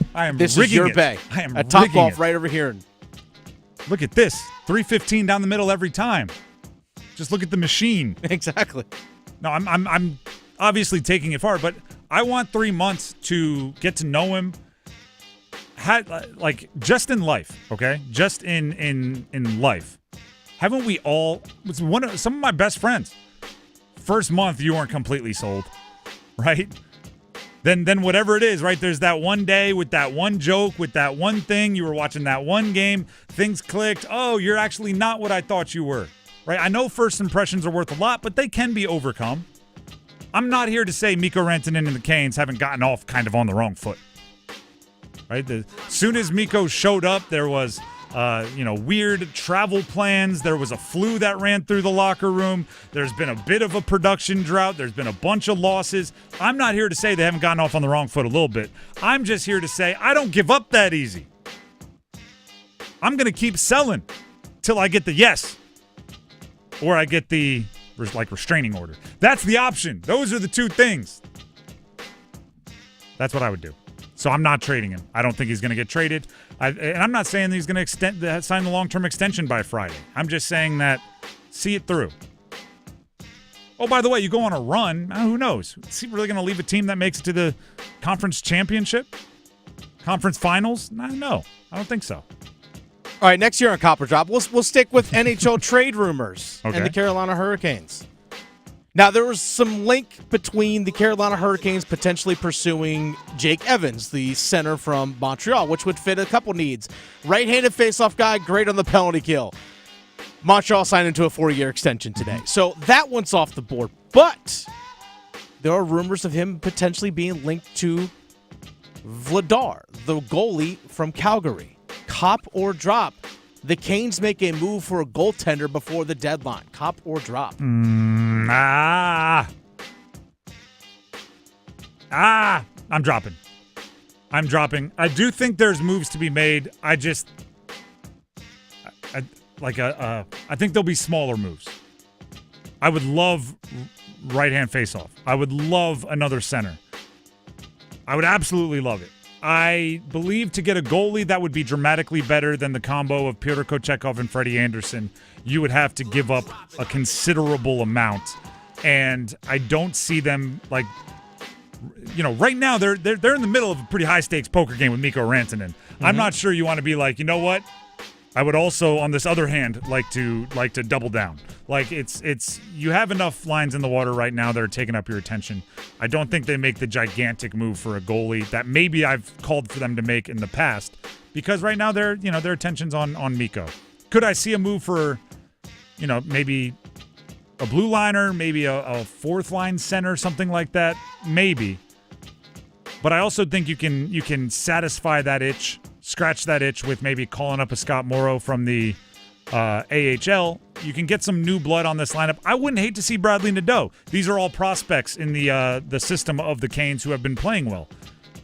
I think Nikishin will be here, who's a Russian prospect by the time the playoffs come around, a defenseman. I think there's a way to spice up your roster without having to give up a ton. Kind of along the lines of what we say every time, right? When a player's coming back from injury around the trade deadline, you didn't have to get anything up, and you're making the best addition of the trade deadline. I think if you call up some guys and you just shift some things around, you can really improve your team without having to give anything up. All right, well, obviously we'll get I forget what that question was, but that was Copper drop they trade for a goalie? Yes, I dropped. Okay, there you go. I know how I got to where I went. Dan Vladar, final year of his contract, $2.2 million cap hit. So a little bit less than what Freddie's actually making. But I don't know if it's an upgrade or not. So what do you have to give up? And is there that much of a gap? Maybe from a durability standpoint. I don't know. I don't know what the Vlador's injury history is, but that's always the concern with Freddie. All right, cop or drop. Last one here. We got 2 minutes. Cop or drop. Speaking of trades, let's go to the NFL. Cop or drop. The Carolina Panthers trade out of the 8th pick. Cop or drop.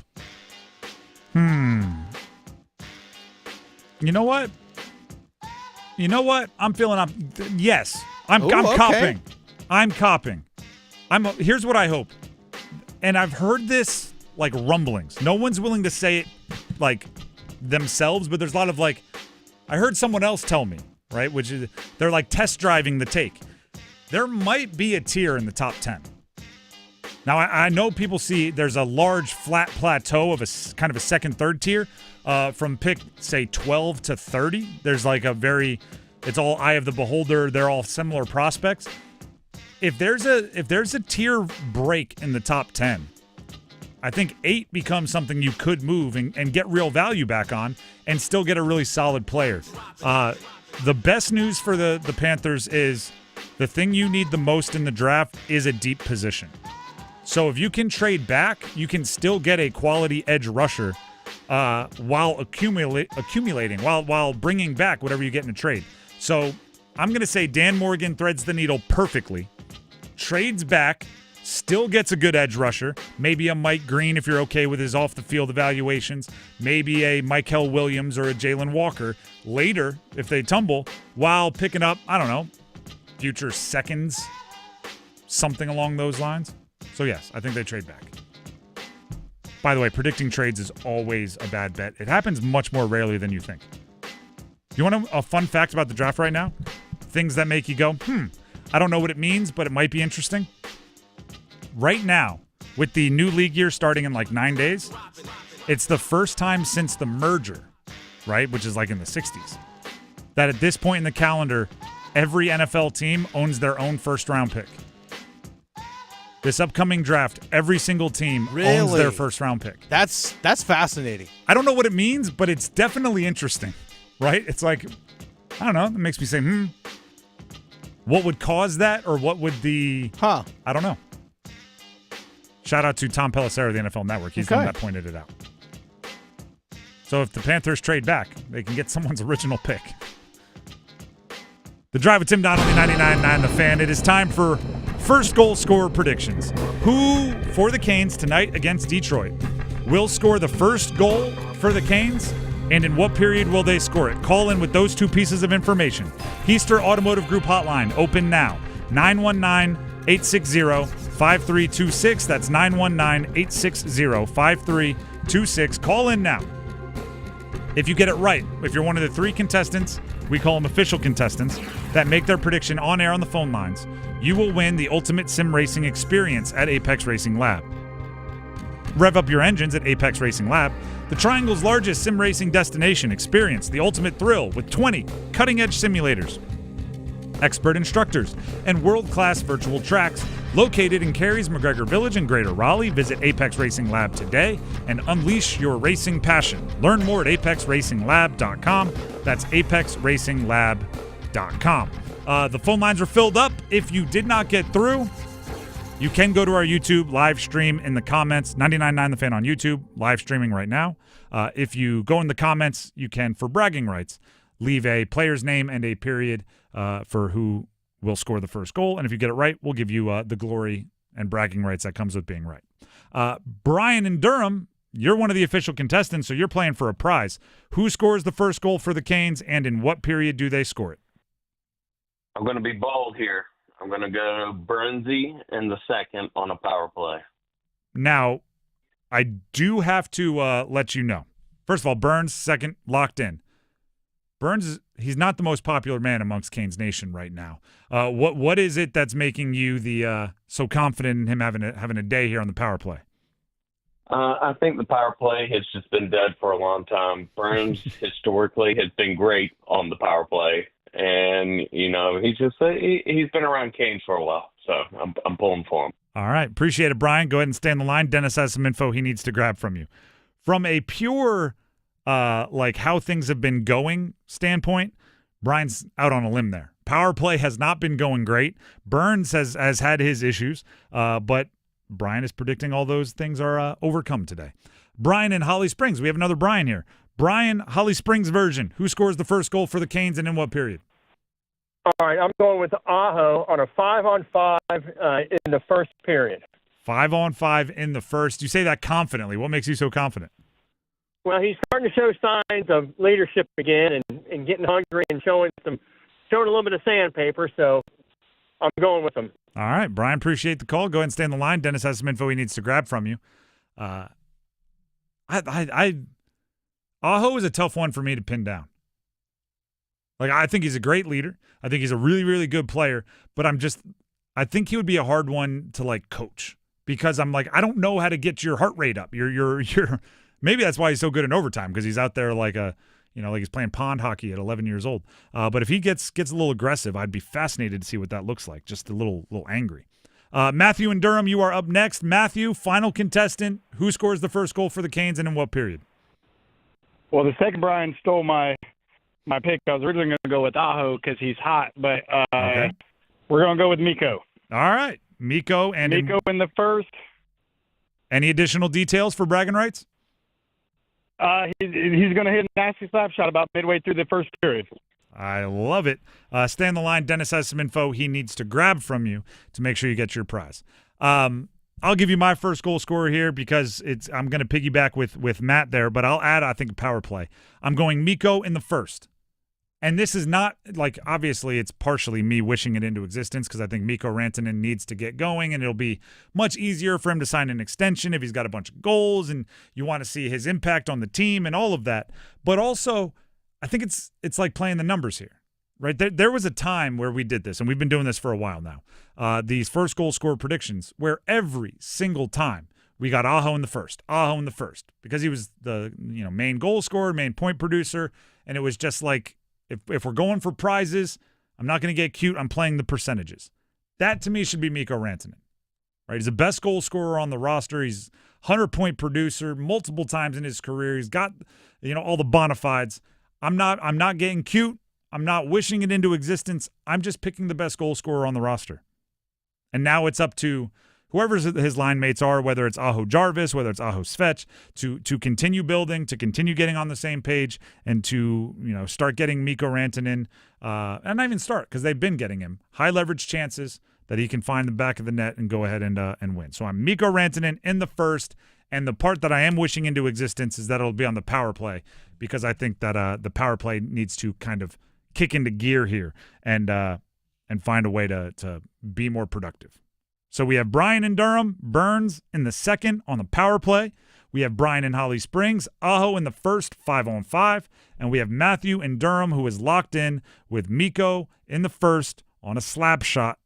Slap shot is what I was trying to say there, midway through the period. That's what we're looking at. Shout out to, let me go ahead and, on Twitter, we have Levi, says Jarvie in the first. Very popular pick. Very good pick. I'm not knocking it. There's a lot of options there. And then Dennis, who is on the phone with somebody in there, will give us his first goal scorer prediction in a second. And also Max, who's sitting in with us today, one of the new members of our 99.9 The Fan crew. He's kind of shadowing and learning. Have a first goal scorer prediction ready, Max. That's my heads up to you. You're gonna jump on the air here. We have a few different predictions from people. Actually, Liam, young man, just called in and said Svetch in the first, 5-on-5 from Aho and Ranton and Snipe top corner. I love specific predictions. I love it, very much so. Earlier in the show, we said Brandon said Miko in the first period because he wants to speak it into existence. Robert said Ghost in the second on the power play. Second time we've had someone scoring a goal in the power play in the second period today. We have Brian saying it was from Durham saying it was Brent Burns. Robert earlier saying Shane Goss to spare. Scooby said, Scooby. Great name. Kokiniemi in the first period. Maddie says Zoink Scoob. Right. Maddie said Aho gets a rebound off of a Miko slap shot midway through the first period. Our guy Micah said KK in the first period, but he says, oops, never mind. I saw someone already commented that, so he's going to go Svetch in the first period as well. If you have recently fought, Micah will pick you to score a goal. Probably will. Kokiniemi. Oh, no, that's not available. Svetch. Yeah. He likes sandpaper, Micah. He does. Dennis, who's your prediction? Tonight, I think I'm going to go with the guy we all want to score. I'm going Miko Rantanen as well. Yep. I'm going Miko Rantanen in the first. But here's the thing. He gets it off of a rebound. So he's in front of the net. It's a rebound goal. Who do you think have we seen who he's skating with today? Is it Aho Svetch or Aho Jarvis? I think it's Aho Svetch, Okay. I believe. We haven't actually fully seen. I'll check. They have mixed in Jarvis into that group a little bit, and I kind of like the way that moves, but that's on a smaller sample size. Yeah, because we did see during the game a couple days ago against Calgary where Svetch was put with Stahl and with Martinuk, and Jarvis got switched up to that wing. But right now, projected lines are actually going to be Aho, Svetch, and Rantanen as that top line. Oh, okay. That makes sense. That's what, and it has been. I did promise the people that we'll hear from Max for the first time for a first goal scorer. Max, first of all, welcome to the show. Welcome to the station. Who scores the first goal for the Canes and in what period? You know, I noticed him a lot in the last game, didn't get on the score sheet. I'm going to go with Taylor Hall. He was really noticeable out there, making a lot of good plays. It's time to get on the score sheet. First, did you give a period there? Oh, first period. First period. All right. I've been doing this a long time. We've been making first goal scorer predictions. I don't know if Dennis has ever applauded my prediction. And your very first one got a bunch of claps out of Dennis. So maybe I should pick Taylor Hall more often. I picked Taylor Hall the other day. He didn't score the first goal, but he did score. He did score his first goal. He did score exactly. The wording got confused. So there you go. Those are the predictions. If you have more, feel free to comment them on our YouTube. It's a fun game we play. You won't be eligible for the prize there, but we'd still love to hear from you. That's at 99.9 The Fan on YouTube. Our live stream comments is where we peruse, where we search for those first goal scorer predictions. In the meantime, Tim Donnelly here for Miller Lending. Rates, well, you know, from the peak earlier this year, they've fallen. We're talking mortgage rates, interest rates. And here's the fact. Rates, they go up and down. Okay, it's what they do. This week they're here, next week they're there, the other week they're somewhere else. Never pay costs to chase a rate because you don't know. I don't know. Nobody really knows if next week those rates might come down there anyway. And when they do that, feel free to call up Miller Lending. Feel motivated to call up Miller Lending and check out their no closing cost loans. That means no third-party fees, no closing costs. Zero means zero, which allows you to take advantage of those rates that go up and down, right? If they go down, rates are lower than what you already have locked in. No closing cost loan gets you that lower rate, lower monthly payment with no cash out of your pocket. And you can do that as many times as you need to, right? If rates keep going down, keep calling up Miller Lending, and they'll keep locking in your mortgage rate and lowering your monthly payment with no cash out of your pocket No closing costs means no closing costs. That's why they call it a no-cost loan. The number to call is 919-447-3377. That's 919-447-3377, or you can visit them online at millerlending.com. Once again, that's millerlending.com. Miller Lending is an equal housing lender, NMLS number 250-2146. When we come back, ACC coaches. This is I think we're all okay saying it, a horrendous year for men's basketball in the ACC. How much change will come at the top of these different programs? Stick around. ZipRecruiter is the place. ZipRecruiter is the place for talented teachers, savvy software developers, and master mixologists. ZipRecruiter is the place where you meet all these people and more. That's because ZipRecruiter is the place for job seekers who are looking for new opportunities. In fact, ZipRecruiter helps 10 million people with their job search every day, so you can find the right candidates right away. Try ZipRecruiter for free at ZipRecruiter.com/free. That's ZipRecruiter.com/free.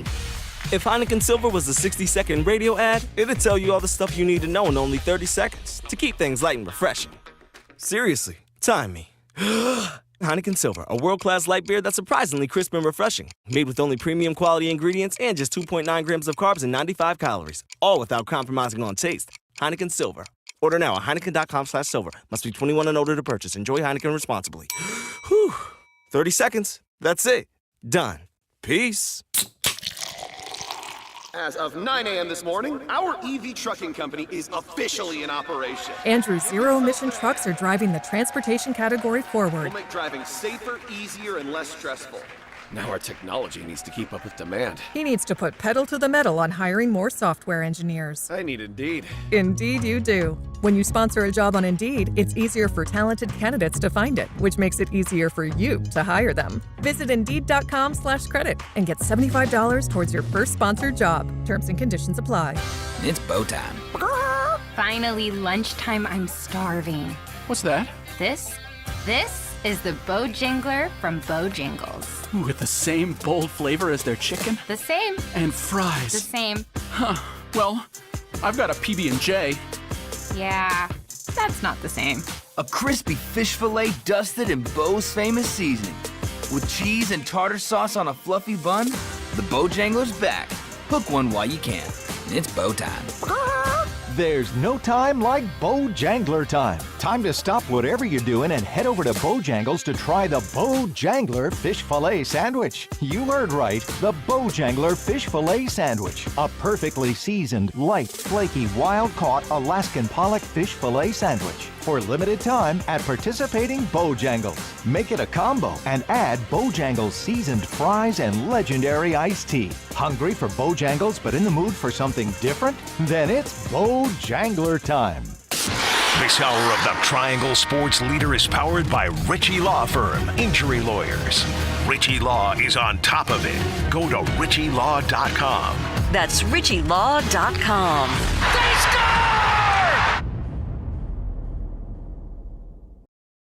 This hour of the drive brought to you by Lufthansa. Lufthansa is excited to take off from Raleigh Durham International Airport, connecting you to destinations like Germany, Italy, India, and beyond. Say yes to incredible journeys. Book today at Lufthansa.com.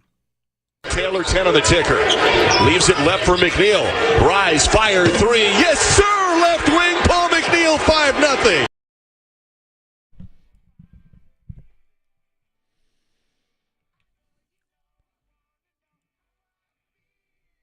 The Drive with Tim Donnelly, 99.9 The Fan. There's a lot of talk about the future of the ACC due to the media rights deals and the lawsuits with Florida State and Clemson, and all of this news coming out of the last 48 hours. I'm going to put that in a box, lock it, put it away for the next few minutes here. The present, right? The season that we are in, and it's coming to a close, has not been good enough for the ACC. The basketball season, men's basketball, women's basketball, Gold Star, you're doing great. We don't have to focus on that. Men's basketball has not been good enough. And here's the question. Now that we all acknowledge it's been a down season, how do you fix it? And Dennis, I'm interested in your take because of your Steelers fandom here in a second. So there's my little tease for you. Jeff Goodman from the Field of 68 tweeted out that per his sources, Mike Young will be returning to Virginia Tech. He also expects Earl Grant, head coach, to return to Boston College, Hubert Davis to UNC, Red Autry to Syracuse, and Steve Forbes to Wake Forest. No mention of Kevin Keats, which I think is notable, but also like all of those guys, whether warranted or not, have had their jobs discussed by fans and media at one point or another throughout this season. Seems like most of them will be returning. We also know that the Jim Larrañagas have left. Leonard Hamilton already announced he's leaving. So there will be openings, but not of the fired variety, at least none that we know of yet. This one's tough for me because I get infuriated when things go poorly and the solution is, let's not change anything. Let's do it the same way, and maybe this time it'll be better. But I also do see value in what I call the Steeler way, which is like one of the best ways to find a good coach is to find one that's wildly experienced and has learned from their mistakes and has been in every situation and seen it twice, which is why I'm always fascinated by, in the NFL, if you have a bad 2 years, you get fired. The Steelers have had 4 coaches since like 1960. So, Dennis, as a Steelers fan, are you all in on that? Meaning, even if you're starting slow, we give you extra, like, rather than firing a guy 1 year too early, we'll fire a guy 4 years too late type style, where it's like we will give you the opportunity to learn from every mistake, because it seems like the majority of ACC teams, as they try to replace legends, are really giving the next guy a lot of runway to figure out how they want to do it. I think there is the advantage of having some of that runway, like you mentioned. Mm-hmm. And I think it allows teams or at least people outside of the team, when you're recruiting or whatever it might be, to understand that there is some level of stability. Now, the big question you have to find out or figure out is, all right, is there progress being made? Are we headed in the right direction? And as an organization, as a school, are you determining, all right, we know that we're heading in the right direction, we're seeing progress. How also can we help this individual reach that next level? Hey, do we find a general manager? Mm-hmm. Do we maybe restructure how we do recruiting? And that's also on the coach as well. How do I also restructure my staff to make sure I get the best out of my recruiting and whatever scouting, whatever it is? So that's also on the coach realizing, all right, we've got some good players. I know I can find them. How can we best build things around them?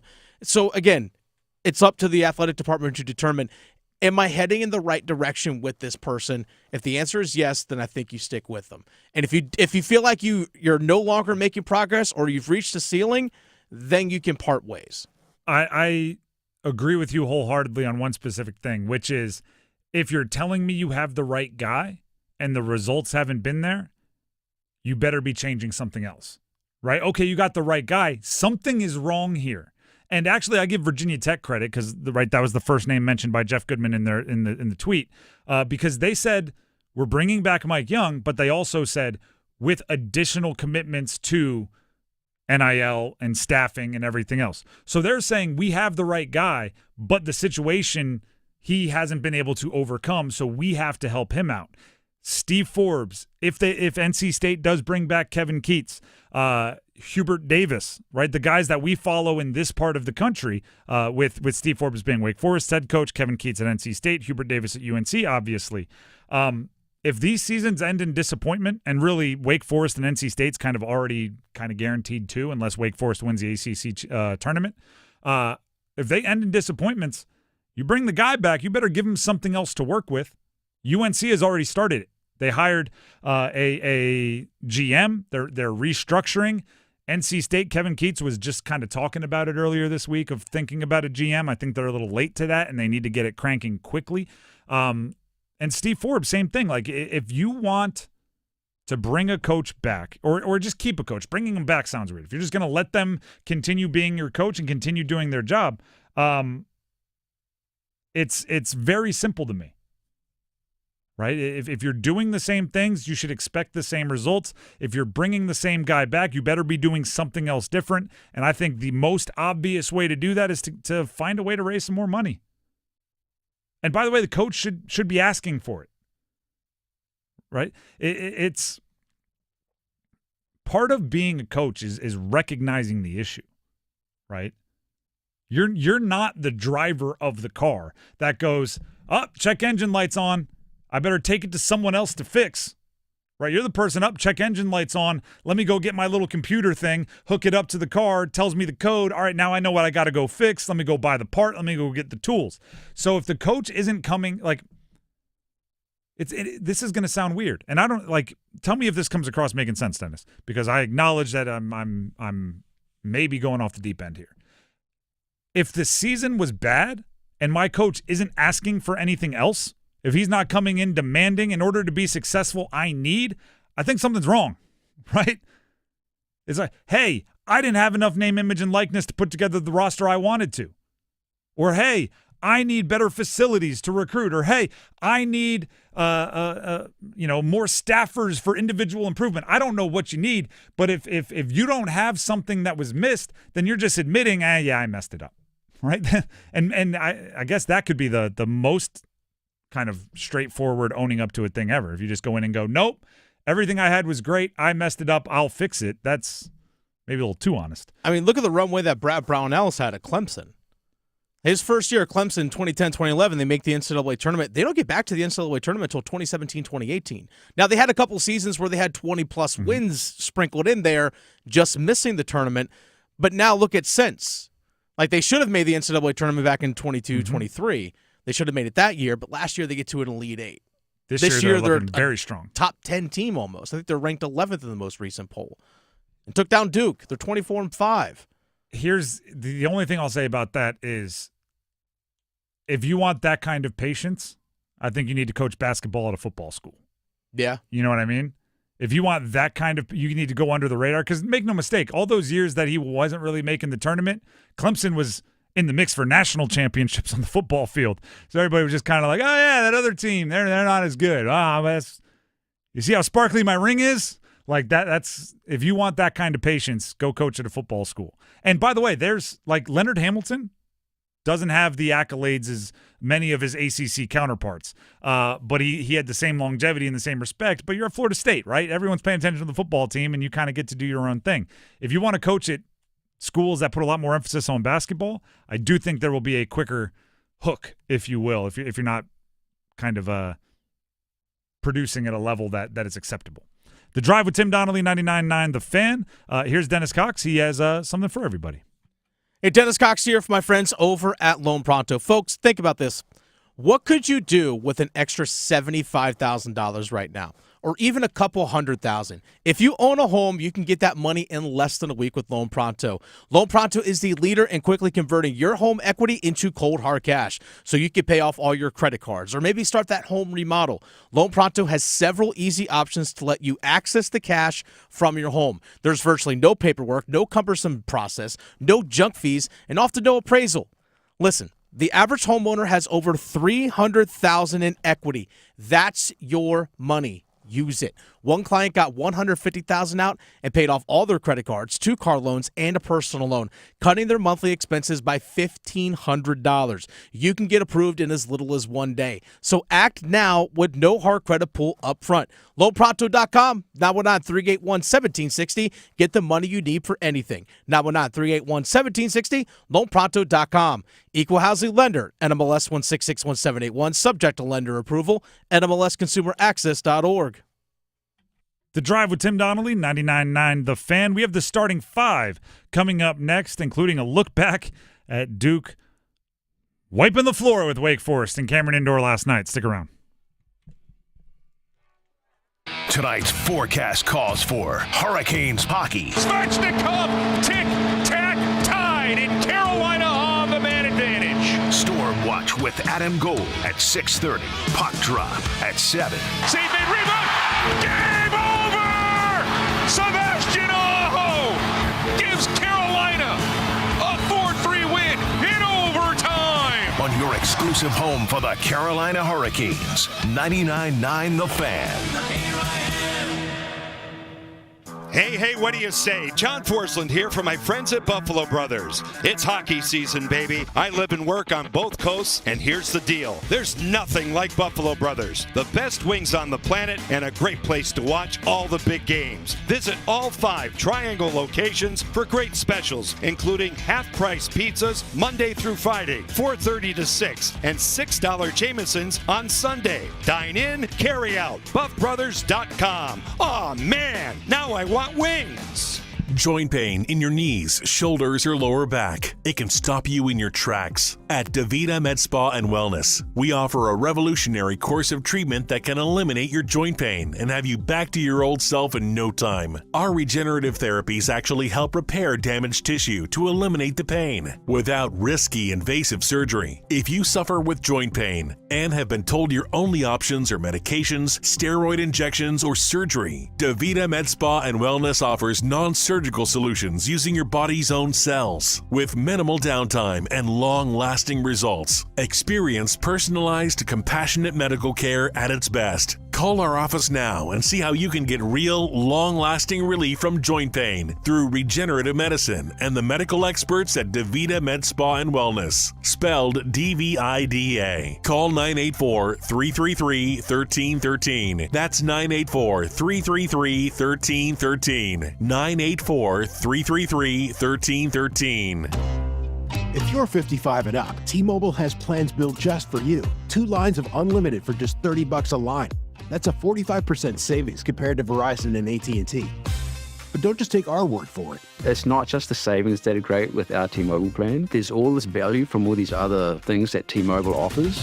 T-Mobile has been such a savings for us. We love it. Switch today and get 2 free 5G phones like the Motorola Edge with Turbo Power charging that gives you power for the day in just 15 minutes. And customers 55 and up can get 2 lines of talk, text, and data for only $30 a line. Go to T-Mobile.com/choice55 to learn more.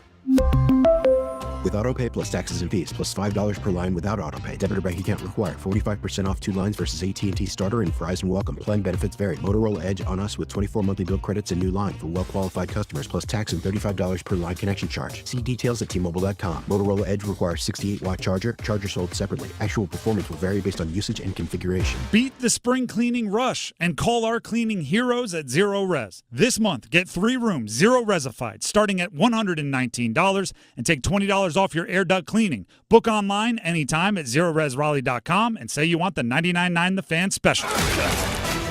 This hour of the Triangle Sports Leader is powered by Ritchie Law Firm, injury lawyers. Ritchie Law is on top of it. Go to RitchieLaw.com. That's RitchieLaw.com.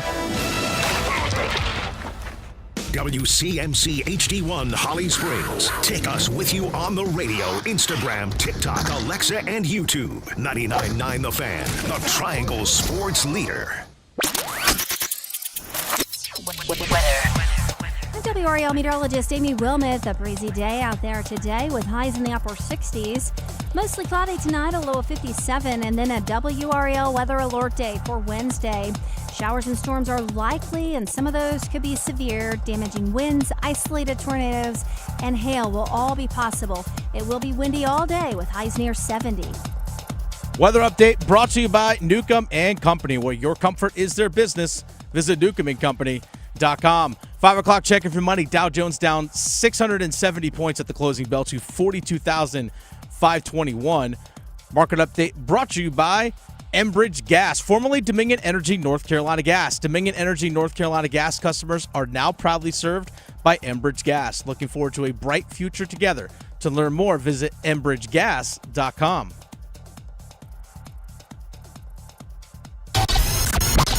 It's 5 o'clock. Time to serve up the biggest sports stories of the day. Here comes your starting 5.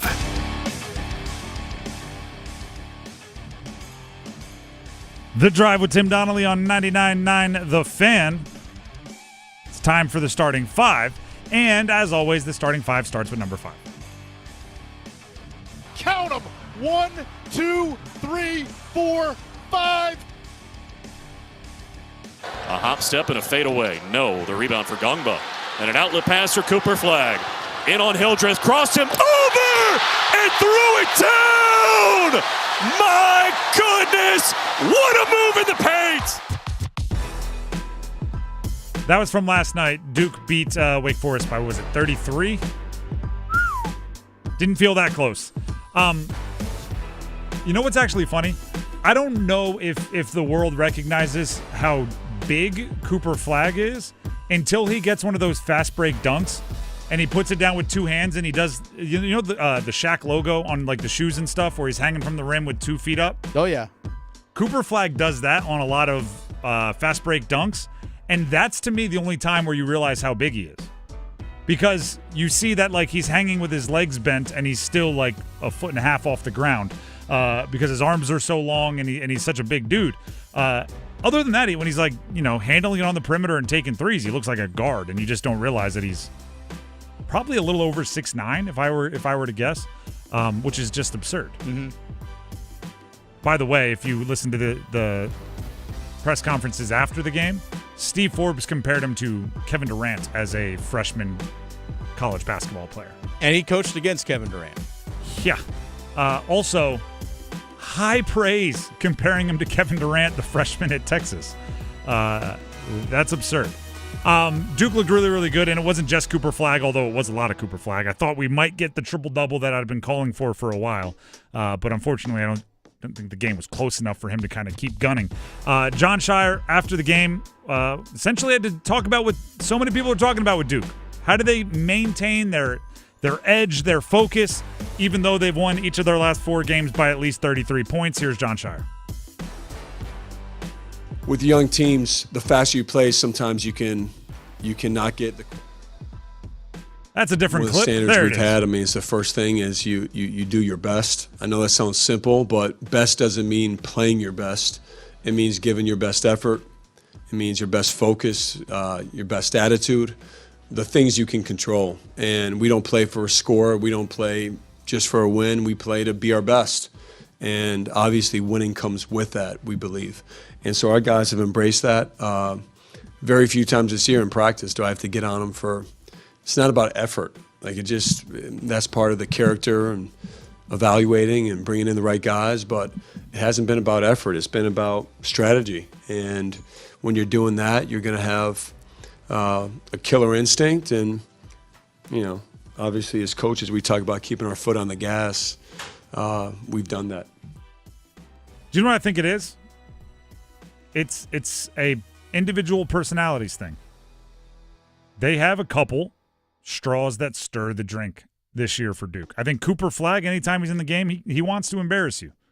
Isaiah Evans, I don't care if he checks into the game with a 20-point lead. That guy is not only making plays, he's intense. It's something I think Duke's missed in the last 2 or 3 years. And that's not to say everybody is, right? I think, Con Knippel's more of a calm guy. I think Kaman Malawash is more of a calm guy, which you need some of those too. You can't have everybody out there running around with their hair on fire. But the few out there, it's like, hey, we're up 27. Let's win by 40. And they gun for it. There's a tenacity to that team. It's different. Yeah. Especially 100%. than the last 2 years. The first 2 years under Shire, it's different. That's number 5. Let's get to number 4. 1, 2, 3, 4, all together. Just as quickly as we learned about it, we've lost it. Remember when the Bill Belichick UNC Tar Heels were going to be on the offseason of Hard Knocks on HBO? I was looking forward to that. Yeah, it fell through. Yeah, that stinks. Do you know what I think is? Well, first of all, I'm not the most surprised person in the world. I was surprised that Bill Belichick was going to welcome in cameras to his facility and show the ins and outs of what he's doing after we've been around him for decades and decades, and he's been, don't tell the media anything guy for most of his career. And I even inferred this is just, he thinks college is different than the pros and this shows it and all these things. No, the guy is still the guy. Belichick is still Belichick. He doesn't want cameras in his facilities. And the funny part is the reported hang-up, the thing that made this deal fall through, is essentially who gets Final Cut. Belichick wanted to, have his own guys edit it. I don't know. You're not going to show any practices. You're not going to show any whiteboards. You're not going to show any meetings. You can show team meal and us walking in the hallways. And if that's not what you were thinking, then I don't think we're going to make this happen. Which is hilarious.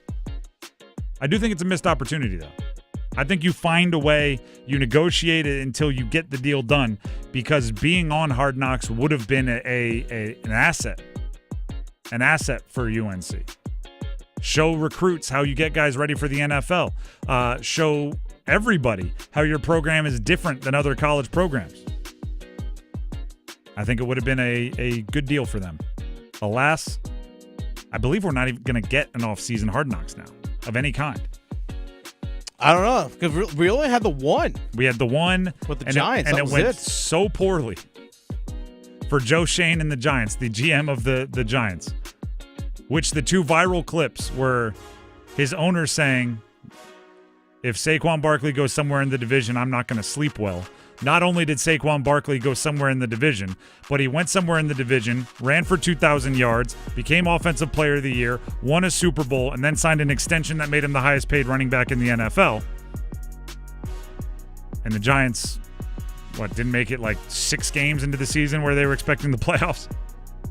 And then the second most viral clip was, who do you think we should take?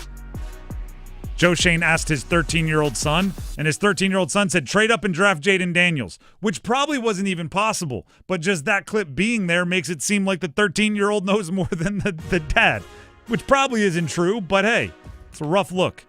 It went so bad for the Giants that nobody's willing to even be on the show anymore. That's number 4. Let's get to number 3. Bailey, shotgun, snap left hashes, QB keeper, dives forward, touchdown. Bailey is 3rd of the night.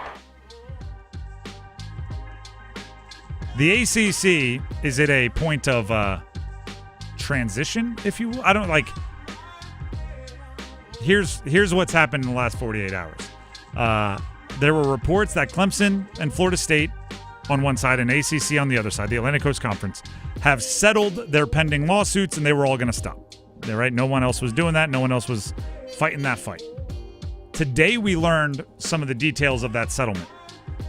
Andrea Adelson of ESPN, who we do expect to join the show on the phone tomorrow, tweeted out that as part of the settlement, according to her sources, the exit fee drops to $75 million for teams that want to exit the ACC, and any exiting team will retain its media rights after the 2029-2030 season. So after the 2029-2030 school year, the exit fee drops to $75 million, and any exiting team will retain its media rights. I said it earlier. I don't want to be doom and gloom, but that does seem to put a ticking clock in the corner of any ACC action. I feel like probably too confident that at that time, when the exit fee drops to $75 million, Clemson, Florida State, Miami, and maybe UNC on the way out. And I hate it, and it hurts to say, but I mean, we've learned that UNC has already invested or paid a firm, right, attorneys, whatever, almost $1 million to investigate and to research the possibility of conference realignment and all of that. If you're already that deep, in 4 or 5 years, you can find the $75 million. And do you know what else is interesting? What did we learn, Dennis, about the disproportionate payouts in media money that will also be coming as part of this settlement? If you are one of the top brands, right, you get the most, you can make $15 million more, right? That's the expectation. $15 million would be the top end. Roughly. So you have this year, next year, the year after, the year after. You get $15 million each of those years. You're already at, just if you pocket the extra money you make as one of the top brands, you got $60 million towards that 75 exit fee. Mm-hmm. And you will operate with the exact same operating budget you've been operating on recently, because you still get your normal payout, and $15 million is extra for being a big brand. The ACC, in a weird way, is saying, we'll give you the exit fee in installments. Yeah, basically. Over the next 5 seasons, and then we'll ask for the $75 million for you to leave after the 2029-2030 season. The best case is a school will just say, hey, so, hold on to that. Yeah. We'll put that in escrow. We're just going to go ahead and use that. Count you owe us, right? And then at the end just go, hey, we're even and we're leaving. It's like my security deposit. Exactly. Gosh, we talked about this earlier and we don't have enough time to do the full dive. I'm terrified for the ACC. And I don't think the ACC is going to go away, right? I don't think that, 10 years from now the ACC will cease to exist. But I think there's a world. There is a possibility here greater than zero that the ACC in 2035 has ECU and doesn't have NC State or UNC. Mm-hmm. That it has Coastal Carolina and doesn't have Clemson. That it has maybe FIU and not Miami or Florida State. That's the ACC in name only. And it's happened to a bunch of other conferences. Happened to the Pac-12, happened to the Big East, happened to smaller conferences. I say it all the time. I played football for Delaware in the CAA. At the time, it was the Colonial Athletic Association. We called it the powerhouse of FCS. In that conference, when I played, ODU. In that conference, when I played, UMass. In that conference, when I played, James Madison, Delaware. None of these teams are in the CAA anymore. They've all moved around. So when I go all right, let's see who – I can still go watch the CAA. It's just not the teams that I played against. It's Albany. It's Elon. They're not even bad programs. They're just not the programs it's Campbell. They're just not the programs that I associate with the CAA. I think the ACC will be around in 10 years. They're just not going to be the programs that we associate with the ACC for the most part. So you mentioned that full discussion we had earlier. Yep. It's on our YouTube page, by the way. Check it out. We've already had people leaving comments in that, including Cam saying, as a longtime fan of the ACC, it would hurt my heart to see the ACC break up, especially if the Big Four, State, Carolina, Duke, and Wake, were no longer in the same conference. It would break something fundamental. I agree. Just the thought of that. The day it happens, and I don't even know if I'm allowed to make these kind of commitments, so I'll have to talk to the people that the powers that be. The day that actually happens, we're gonna do a show meet at a bar somewhere, and we're gonna get together and we're gonna tell stories, and it's gonna be like an in memoriam. We are gonna remember the good times and pour one out for the ACC that was, because I think it's happening. I don't think those four teams fit in any of the new conference structures. They go to different places. Two of them might go to one, two to the other, three to one to the other. As it hurts me as much as it hurts you. You know where they will always be in the ACC? That's funny. Dennis tapped his heart. That's not what I was going at, but yes, in our heart. I was going to say NCAA football 2014.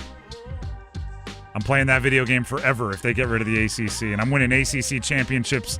Hey, I've got college football 25. So. Into 2075, I'm winning ACC championships because in the game it will always be. No, see, 2025, that's all online, right? They'll probably update that. 2014 is a time capsule. Goodness gracious. What number was that? I don't even know. That was 3. The world is upside down. That was 3. That was number 3. Let's get to number 2. Just the two of us. RJ Davis drives to the ACC logo, bounces out to Withers, tried to drive, cut off there, so he'll try a step back 3. Gracious strips it home. UNC at Virginia Tech tonight, which, by the way, just along with what we were saying ACC-wise, when the ACC stole Virginia Tech and Miami and Boston College and Pittsburgh, they kind of ruined the Big East. So it's hard for me to look at the SEC and be like, have some mercy, don't do it. Because ACC did exactly that just, a handful of years ago. UNC at Virginia Tech tonight. It is an ACC game, and it is a quintessential trap game for UNC. If they beat Duke to end the regular season, that's about as big of a win as you can get as far as boosting their NCAA tournament chances. But you can't get to that game without going through the road game at Virginia Tech tonight. And I'm not here to say Virginia Tech's a more talented team than North Carolina. They're not. I'm not here to say they have as much NBA talent as UNC. They don't. But they're good enough to catch you if you overlook them. If you try to sleepwalk through this game, or while you're dribbling the ball up the court, getting ready to initiate the offense against Virginia Tech, your mind is wandering to the offense you're going to run against Cooper Flagg and Common Malawash. They will be right there to poke the ball away while you daydream and score. UNC has built up some goodwill over their last 5 games. They're on a 5-game win streak. Jalen Withers is playing really well. Ben Allen Lubin is playing really well. Drake Powell has had really bright spots. RJ Davis has been more consistent than we've seen as far as efficiency. They're playing well. Seth Trimble has done some really nice things. You give all of that back if you fall into the trap of this Virginia Tech game. I think we'll know within the first 5 minutes. If UNC shows up ready to play, I think they win this game, and I don't think it's close. And they extend the lead or the win streak to 6, granted against not great teams, but they take care of business. If this one is, I would say, close at the second media time, or about 8 minutes in, this one's close. Maybe Virginia Tech with like a 4-point lead after about 8 minutes. Well, I'll stay locked into that game, because then all of a sudden it's on upset alert and it's on bone-crushing loss alert. Hubert Davis does think the team is settling in, though. This is what he had to say recently to the media. We have a number of guys that are settled, whether it's settled in their role, settled with their game. And we just have a number of people that are in that place at the same time. And so, you mentioned, Jay Witt and Vin, but, also, RJ, Elliott, Drake, Seth, Ian, Cade, we just down the line, Jay Wash. I think we have a number of people for the first time all year where we have a number of people settled, whether it's in their role or settled in terms of their own personal game and what they can bring consistently out there on the floor. Settled. Finally settled. There is a team in the Triangle last year that proved if you connect and you figure it out at the last possible second, you can take your team on a pretty special run. If UNC settles and figures it out, win the ACC tournament, sky's the limit, but you got to figure it out. I'm not 100% settled that they've done that. That's number 2. Let's get to number 1. The one! Across for Aho. Back for Slavin. Back to Aho. Tees it up. Game over! He does it again, the 5th time this year. Do we want to roll a little breaking news? Yeah, here? we could do that. Let's roll some breaking news. NC State women's basketball coach Wes Moore, ACC Coach of the Year.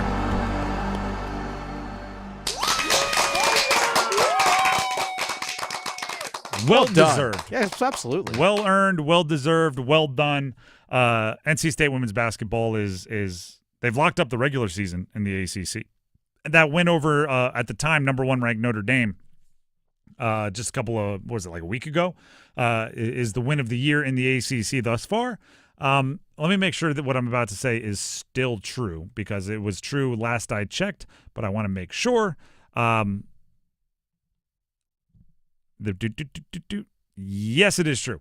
NC State recently has beaten Notre Dame heads up. They have also secured the ACC regular season championship over Notre Dame, or the top seed over Notre Dame. Notre Dame, for some reason, is still above NC State in both the AP Top 25 and the coaches poll. Let them have it. Riddle me that. Let them have it. Riddle me that. Let them have it. Keep a chip on their shoulder. Is that what you're saying? Yeah, do that, but also, hey, where does the regular season title sit? It's in the Triangle. The things that aren't objective, the things that you have to settle on the court. No, and by the way, we did say this earlier, but I will echo it. Credit to Wes Moore, ACC Coach of the Year, well deserved. Credit to NC State women for locking up all of the accomplishments that we just talked about. But for all of the doom and gloom and scared and Chicken Little we have running around saying the sky is falling about ACC men's hoops, the women are carrying their end of the bargain. Let's not forget, NC State women's basketball went to the Final Four last year too. Mm-hmm. Absolutely. And I'm sure they feel like it was a bit overshadowed by the Cinderella run that their men went on because it was less surprising that they won those games. But this year, I mean, there's no competition for the spotlight with the Wolfpack. The women get to truly step into the step onto the stage and take their fan base for a ride. But just in the ACC alone, you're looking at it. You have Notre Dame 6, NC State 7, as I mentioned. We're talking AP top 25. Duke 11, North Carolina 14. I'm scrolling here, so I may miss one. Florida State 22. Also receiving votes, Louisville. Cal also receiving votes. Georgia Tech also receiving votes. There's the ACC is A-OK when it comes to women's basketball. Doing a really good job there. By the way, Sanaya Rivers, first team All ACC. There's actually a lot more than 5 people on the All ACC here. By the way, Rookie of the Year, Toby Fournier from Duke is the Freshman of the Year, the Rookie of the Year in the ACC. Most Improved Player, Zoe Brooks, sophomore guard from NC State, also the Most Improved Player. First team All ACC, locally here in the trial, Isaiah James, NC State. First team All ACC, along with Sanaya Rivers, like I just mentioned a moment ago, NC State. Alyssa Utsby from North Carolina. Zoe Brooks, NC State first team. Toby Fournier, also first team as well. It's weird because on All ACC first team, there's like 12 names, which is kind of interesting, but it is what it is. The All Defensive team also has Sanaya Rivers from NC State and Jaden Donovan from Duke, as well as Alyssa Utsby from North Carolina. So there we go. I mean, they should move the award ceremony to like RTP, like at the airport or something. It like might as well. Like it has to be here in the 919. It's got to be in the area, right? That is very, very funny. Yeah, big time. Nearly a sweep. We'll call it a sweep. I also love the move of putting 12 names on the first team. That's hilarious. That's an old trick that I used to do when people would ask me for like. All right, who are the top 5 quarterbacks in the NFL? I would list like 12 names and just like dare them to call me out on it. Who's the first team All ACC? Just keep listing names until somebody says that's too many. That's a great move. That way everybody gets a trophy, right? That's how it works. Credit to Westmore. Credit to everybody who Dennis just read off, earning late season awards or postseason awards in the ACC for women's basketball. We do need some numbers game contestants where one of you can win an award, that being, I believe, Lumineers tickets. But first, here's Dennis Cox. Dennis Cox here for my friends over at Law Tigers. Folks, your opportunity is coming to an end soon. So take advantage of it right now. I need you to go just on your phone or on your laptop, wherever it is, go to caniacsbike.com. It's right there at your fingertips. Go to caniacsbike.com and enter for your chance to win a custom Caniacs motorcycle. That's right, a custom Caniacs motorcycle. It's the 4th year in a row that Tobacco Road Harley-Davidson, Shiny Side Paint, Law Tigers, and the Carolina Hurricanes have all teamed up to give one lucky fan a motorcycle. But this year, it's special because it's a custom-built motorcycle by Tobacco Road Harley-Davidson, located right here in Raleigh. Custom painted by Shiny Side Paint, also right here in Raleigh. Again, custom built. It's one of one. This is not just a motorcycle. Hey, let's just slap some stickers on there. It's an actual true custom build. You'll see pictures of the bike when you go to caniacsbike.com when you're entering to win this bike. You'll see photos of the bike, white wall tires. It's absolutely gorgeous. And the weather's turning nice, folks. Imagine on a beautiful day like today where it's upper 60s, 70s, nice, beautiful weather, just cruising around town on your motorcycle. I can't wait to break the motorcycle out of storage right now. I'm looking forward to it. You should be looking forward to hopping on a bike as well. Just go to caniacsbike.com to enter for your chance to win. Law Tigers is a network of independent law firms who are members of the American Association of Motorcycle Injury Lawyers. Law Tigers is not a law firm. The Drive with Tim Donnelly, 99.9. The Fan needs numbers game contestants. The prize for today, Lumineers tickets. They're coming to Coastal Credit Union Music Park in September. We have a pair of tickets going to one of you that wins the numbers game. If you want to play, we need 2 contestants. The number to call, 919-860-5326. That's 919-860-5326. Numbers game next. Tonight's forecast calls for Hurricanes hockey. Svechnikov, tick-tack-tied in Carolina on the man advantage. Storm Watch with Adam Gold at 6:30. Puck drop at 7. Save made, rebound! Game over!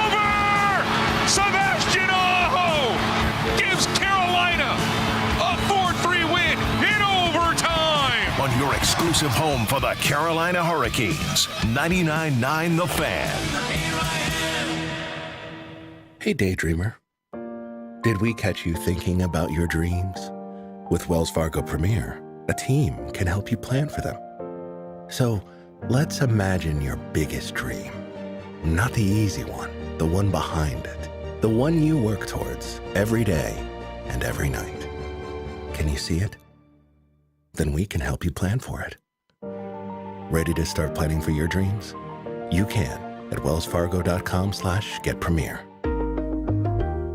It's bow time. Finally, lunchtime. I'm starving. What's that? This is the Bojangler from Bojangles. Ooh, with the same bold flavor as their chicken? The same. And fries. The same. Huh. Well, I've got a PB&J. Yeah, that's not the same.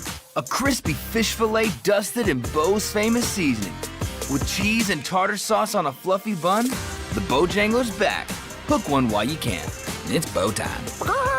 There's no time like Bojangler time. Time to stop whatever you're doing and head over to Bojangles to try the Bojangler Fish Fillet Sandwich. You heard right, the Bojangler Fish Fillet Sandwich. A perfectly seasoned, light, flaky, wild-caught Alaskan pollock fish fillet sandwich. For limited time at participating Bojangles. Make it a combo and add Bojangles seasoned fries and legendary iced tea. Hungry for Bojangles but in the mood for something different? Then it's Bojangler time. So, you found the one and want to get married? Next step, you need the ring. And not just any ring. The perfect engagement sparkle that exemplifies your love. Bailey's Fine Jewelry is here to help. Our diamond experts, wide selection of high-quality diamonds, and financing make saying I do easy. We guarantee you'll love the ring or your money back. You're invited to see why Bailey's has been voted best place to buy your diamonds.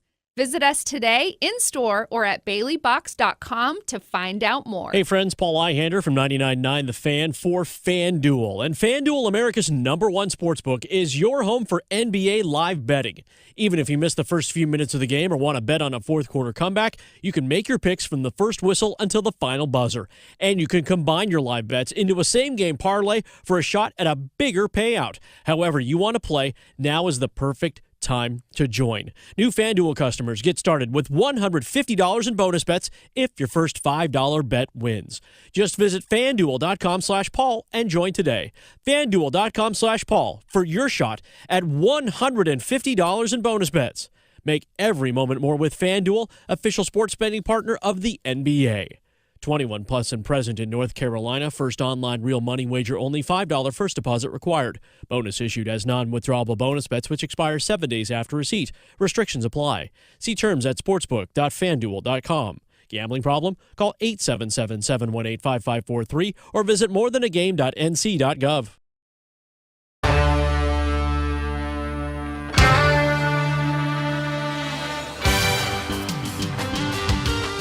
The Drive with Tim Donnelly, 99.9 The Fan. It is time to play the numbers game. We do have Lumineers tickets going to the winner. Lumineers coming to Coastal Credit Union Music Park this September. There we go. September is the time they'll be here. And to get the tickets, you have to win the game. To win the game, you have to play the game.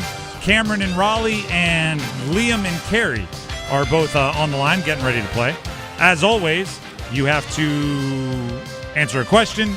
Dennis, our judge and producer, will choose which answer is his favorite. That person will get to go first. We'll start with Cameron and Raleigh. Cameron, are you ready? I am ready. All right, the question is, in honor of the Oscars being a couple days ago, and me not even recognizing most of the movies, we're going to have our own all-time Oscars right here. What is the best movie of all time? Very open-ended question. I'm going to go with Raging Bull. Raging Bull? Would you like to make an argument or a 30-second argument for why? I just think not only is it the best Scorsese movie of all time, but it is the best sports movie of all time. All right, there you go. Cameron locked in with Raging Bull. Dennis, any follow-ups? No questions. Perfect. We go to Liam and Cary. Liam, are you ready? Yes, I'm ready, baby. All right. Love the enthusiasm. The question is, What is the best movie of all time? Hoosiers, definitely Hoosiers. Hoosiers, okay, and give us your 30 seconds or less pitch on why Hoosiers is the greatest movie of all time. Because it's about basketball, it's about an underdog team winning a championship, and that's about it. All right, perfect. Liam, great job. Dennis, you get to choose Raging Bull or Hoosiers. Usually I do, but I did not make the qualification that it had to be a sports movie. That's a good point. They came with it anyway because they know us and they're playing to the crowd. This is actually a tough one. Hoosiers is the ultimate underdog sports story, but I think the better cinema and the better story, in my opinion, is Raging Bull. I think Raging Bull is a better movie than Hoosiers. Hoosiers is overrated. Hoosiers is overrated. It is a good movie. I think it's overrated. Wow. How do you feel about like warm chocolate chip cookies? I mean, delicious because I make them. Yeah, well, I was just seeing if you hated everything that most people like. No, I don't. Hoosiers. All right, we're going to have that conversation one day. Not right now, though, because we have to play the numbers game. So Raging Bull was your choice. That means Cameron gets to go first. Cameron, are you ready to pick a category? I am. All right, the categories are NFL players that have been franchise tagged sometime since 2010, NFL players that went to either Florida State or Clemson. They're in the news today. NFL all-hyphen team, NBA all-hyphen team, players with hyphens in their name, or NHL Hurricanes only? NHL Hurricanes only. All right. I will give you the team and the player. Even though in this category we do know the team, I will say it anyway. More timing-wise to keep it fair with the other categories. I'll give you the team and the player. Give me the jersey number as quickly as you can. 30 seconds on the clock. One pass if you need it. Any questions? Nope. All right. Your time will start when you hear the horn. Mikko Rantanen, Carolina Hurricanes. 96. Correct. Dmitry Orlov, Carolina Hurricanes. 7. Correct. Greg McKegg, Carolina Hurricanes. 58. Incorrect. Steve Leach, Carolina Hurricanes. 18. Incorrect. Greg McKegg, Carolina Hurricanes. 56. Incorrect. Steve Leach, Carolina Hurricanes. 20. Incorrect. Greg McKegg, Carolina Hurricanes. 18. Incorrect. Steve Leach, Carolina Hurricanes. 19. You were kind of getting more into the neighborhood with Leach. You got Rantanen with 96. You got Orlov with 7, so both the active guys. Nailed it. McKegg, number 42 we were looking for. And Leach, we were looking for number 27. So you did jump into the 20s there at the end. You got 2. And by the way, just for future use, you did have a pass that you never got to, so you could have heard that 5th name if you said pass at any point in time. But you did get 2. Not a shutout. We'll see if it holds up. Go ahead and stay on the line, all right? Nope. Cool. That brings us to Liam. Liam, are you ready? Yes, I'm ready. Okay, perfect. And don't hold it against Dennis too much that he said Hoosiers was overrated. I disagree with him. The categories you have to choose from are NFL players that have been franchise tagged since 2010, NFL players that went to Florida State or Clemson, or NBA players on our all-hyphen team, players that have hyphens in their name somewhere. NFL players with hyphens in their name. Now, you combine categories there. It's NBA players with hyphens in their name, or the other 2 categories are NFL players. Could I do NFL players that have been franchise tagged since 2010? Correct. You absolutely can have that as your category. I will give you the team and the player. Give me the jersey number as quickly as you can. 30 seconds on the clock. 1 pass if you need it. Any questions before we get started? No. All right. Your time will start when you hear the horn. Dez Bryant, Dallas Cowboys. What? Dez Bryant, Dallas Cowboys. 86. Incorrect. Le'Veon Bell, Pittsburgh Steelers. Pass. Demaryius Thomas, Denver Broncos. 88. Correct. Dalton Schultz, Dallas Cowboys. 86. Correct. Pat McAfee, Indianapolis Colts. 7. Incorrect. Dez Bryant, Dallas Cowboys. 85. Incorrect. Le'Veon Bell, Pittsburgh Steelers. 46. After the buzzer. Oh, Liam, you were so close. Dez Bryant, 88 is what we were looking for. Le'Veon, so you were in the 80s. You were right there in the mix. Le'Veon Bell, 26. I believe you said it, but it was just a hint after the buzzer. You did get to I said 46. Oh, well then, credit for honesty as well. You could have been like, oh, just the buzzer got me. Demaryius Thomas, 88. You got that one. Schultz, 86. You got that one. McAfee, 7. I see how you end up there. It was number 1. But I could see, like, in your mind's eye. I could see in your mind's eye. It's a single-digit vertical. Yeah, I know what you're getting at there. You did get 2. Unfortunately, tie goes to whoever goes first. So you lost on the tiebreaker. I hope you had fun, though. I did. Thanks. I'll call again. There you go. Another day. There you go. Give it another try. I like the stick-to-itiveness. That means Cameron and Raleigh, you are the winner. Cameron, congratulations. You won tickets to see the Lumineers. Awesome, man. Perfect. Go ahead and stay in the line, and Dennis will get the info he needs to make sure you get your prize. Cool. All right. Dennis, I just want to let you know the reason Liam didn't win is because you think Hoosiers is overrated. Hey, I'm not the one who missed numbers. No, but you are the one that thinks Hoosiers is overrated. I also didn't Shooter wants to run the picket fence. Good. Let him. Ollie with the underhand free throw. I never said it was a bad movie. I just said it's an overrated movie. Well, you don't There's say a difference. I know, but that's semantics. You don't say overrated about a movie that's an insult. I think it's a good movie. Some people say it's the greatest sports movie of all time. I disagree. Is it top 5? I don't know. As long as if you say it's top 5, I'll walk all of this. I'll probably back. say top 10. But it is a wild move to call something overrated and then be like it's the 6th best of all time. I'd say 10. Somewhere in the top 10. I'd have to put a list together, but Yeah, it feels like you're being mean to Norman Dale. No. Jimmy Chitwood. Nope. The Drive with Tim Donnelly, 99.9 The Fan. We due to some breaking news earlier, we haven't talked enough about the Canes. The Canes are playing at Detroit tonight. It is another chance for them to get more comfortable, get back on the correct side of momentum. Canes at Detroit. We dive into it coming up next right here on The Drive. This is Gordon Miller from Miller Lending in Cary. Way back in the mid to late 80s, rates were all over the map, much as they are today. And what bothered me the most was seeing homeowners constantly chasing lower rates by paying upwards of $15,000 in closing costs each time. There had to be a better way, considering no one was keeping their new loan long enough to truly benefit. So it was during that time that Miller Lending discovered a way to offer a true no closing cost loan.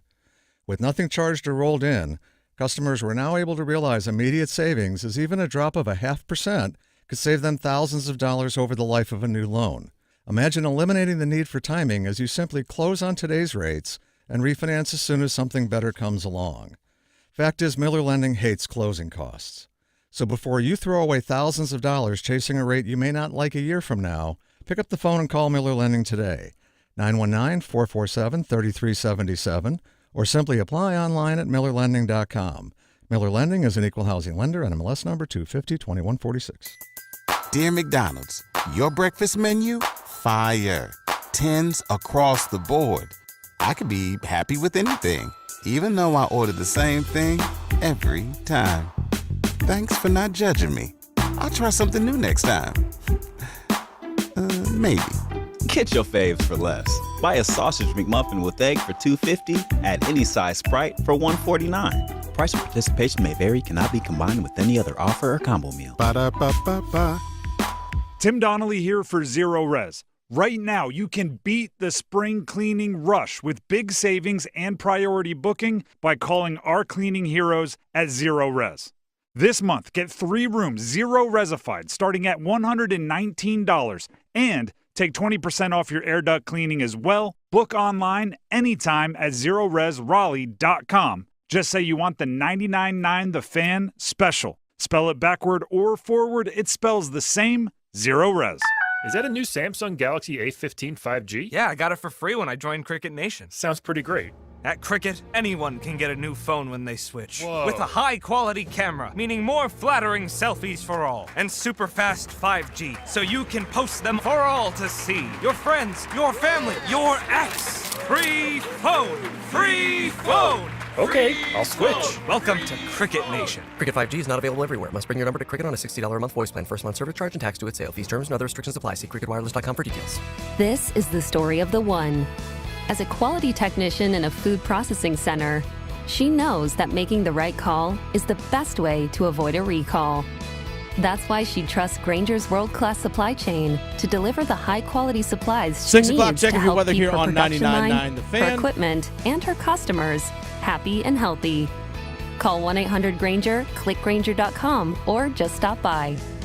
Grainger, for the ones who get it done. When it comes to great deals on tax prep, Jackson Hewitt isn't holding back, and neither is this commercial. Their offer is so big, it has to be said with Reverb. Expert tax prep for $149 or less. It's a deal so spectacular, it needs a symphony, some explosions, and a clock ticking, because this offer, $149 or less. And soon, one expert tax prep for $149 or less. Try Jackson Hewitt today and save. Whew. Limited time offer for new clients on federal returns. Participating locations only. Terms at jacksonhewitt.com/149. Is your heating and air system ready for the changing season? Call Newcomb & Company to ensure your system is running at peak performance. As a Comfort Contract customer, you'll get priority service and a 15% discount on all HVAC and plumbing service calls and repairs. Newcomb & Company, your independent trained dealer, has proudly served our community for more than 70 years, delivering reliable comfort and peace of mind. Call 919-862-3000 or visit newcombandcompany.com. Newcomb & Company, your comfort is our business.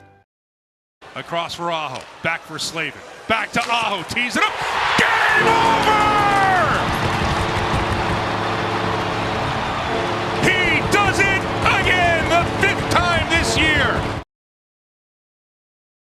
The Drive with Tim Donnelly, 99.9 The Fan. Canes, the Carolina Hurricanes at Detroit tonight. Here's my message about the Canes and where they are in their season right now. Because we preview games, we'll talk about the opponents, but the Canes have to make the next few weeks about them, about themselves. Detroit's a solid team, okay? Middle of the pack in most statistics, middle of the pack in their division standings. They're above 500 at home, but they're not a juggernaut. They're a solid team. Nameless, faceless opponent. That's how I'm treating them. It has to be about the Canes. There are certain demands that this roster needs to make good on. Finally, and I know many have been yelling about this for a long time, but it does seem like Rod Brindamore is committed to making a longer try, giving a longer try to having like a true old school, put the talent on the top line, where it's going to be, Aho, Rantanen, Svech, with obviously Aho centering that line. Or some, at different times in the last game they flipped it up with Aho, Rantanen, Jarvis. That's a top line.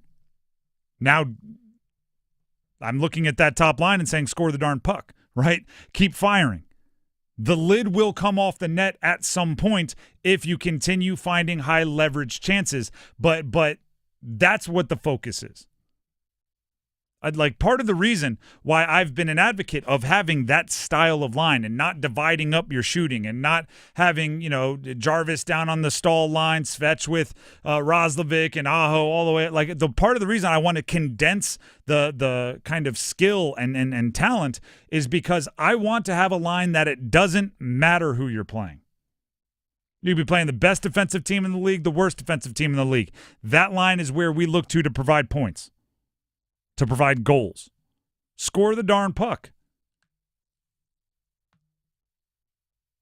On the other side, meaning the blue line, you're going to need Burns and Orlov to be the good version of Burns and Orlov. Right? Because, again, when looking at it through the lens of I don't care who you're playing, I'm focusing on us, bad turnovers leading to obvious chances going the other way, it doesn't matter who you're playing against.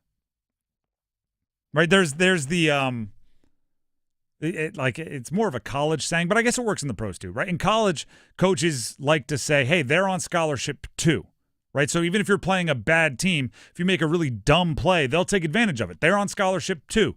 In the NHL, I guess it's they're getting paid too, right? They're professional athletes as well. I don't care who you're playing. Some of the turnovers that Orlov has made, it doesn't matter if you're playing the best team you've ever seen or the worst team in the NHL. They'll have somebody that can take a direct, unimpeded line to the goalie and score.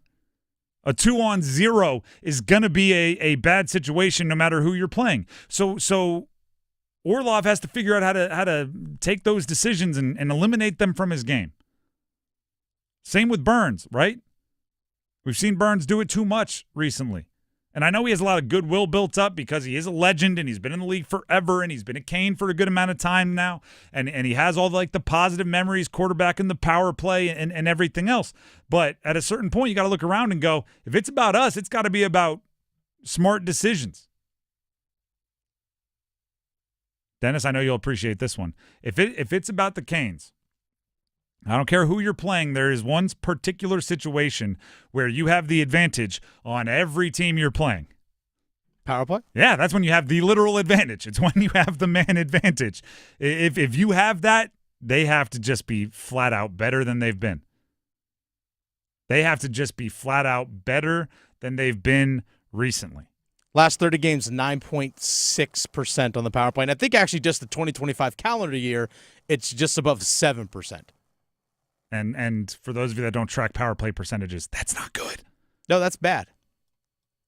They've been good. Even the crazy part is, obviously Rantanen is a new piece, but I'm not going to sit here and say a line isn't scoring because Mikko Rantanen is on it. A power play isn't scoring because a 100-point producer is on the line. Like a lot of these guys have been a part of very productive power play units with the Canes.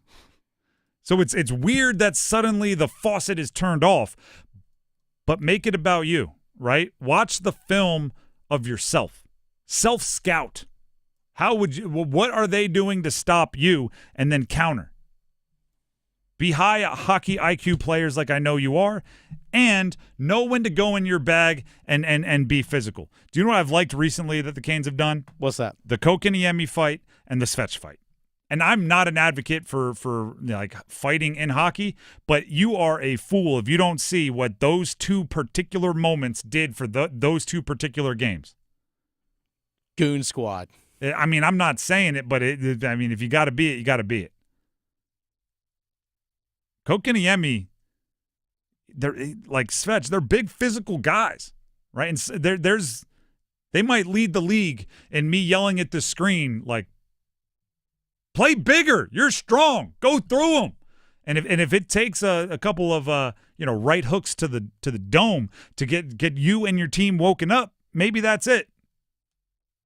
Rod Brindamore, head coach, talked about Svech balancing a physical edge to his game, but not going so far to hurt the team, which is something we've seen from Svech in the past. Well, it's staying out of the box. I mean, number one, we don't want him taking penalties, but there's a fine line because he is a big, strong guy, and he is, trying to be physical, and sometimes that causes penalties. But I think that's the fine line. Not crossing it to where you're in the penalty box, but enough that you're creating loose pucks and playing in the ozone. Excuse me. That's generally what he's when he does. He's on his game. That's what it looks like.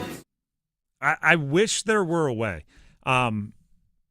Because I've said this about remember when Ben Simmons just refused to shoot? He was just I'm not shooting.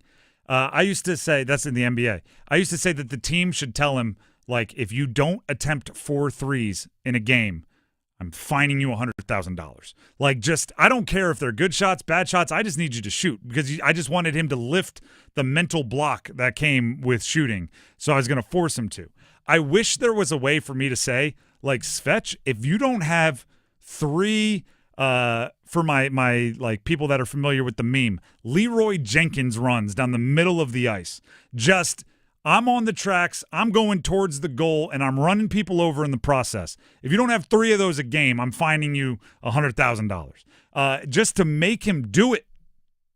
Svech is the most physically gifted, refuses to use his physical gifts guy I've seen. And I've said this a billion times, and I'll say it a billion times more until it isn't true.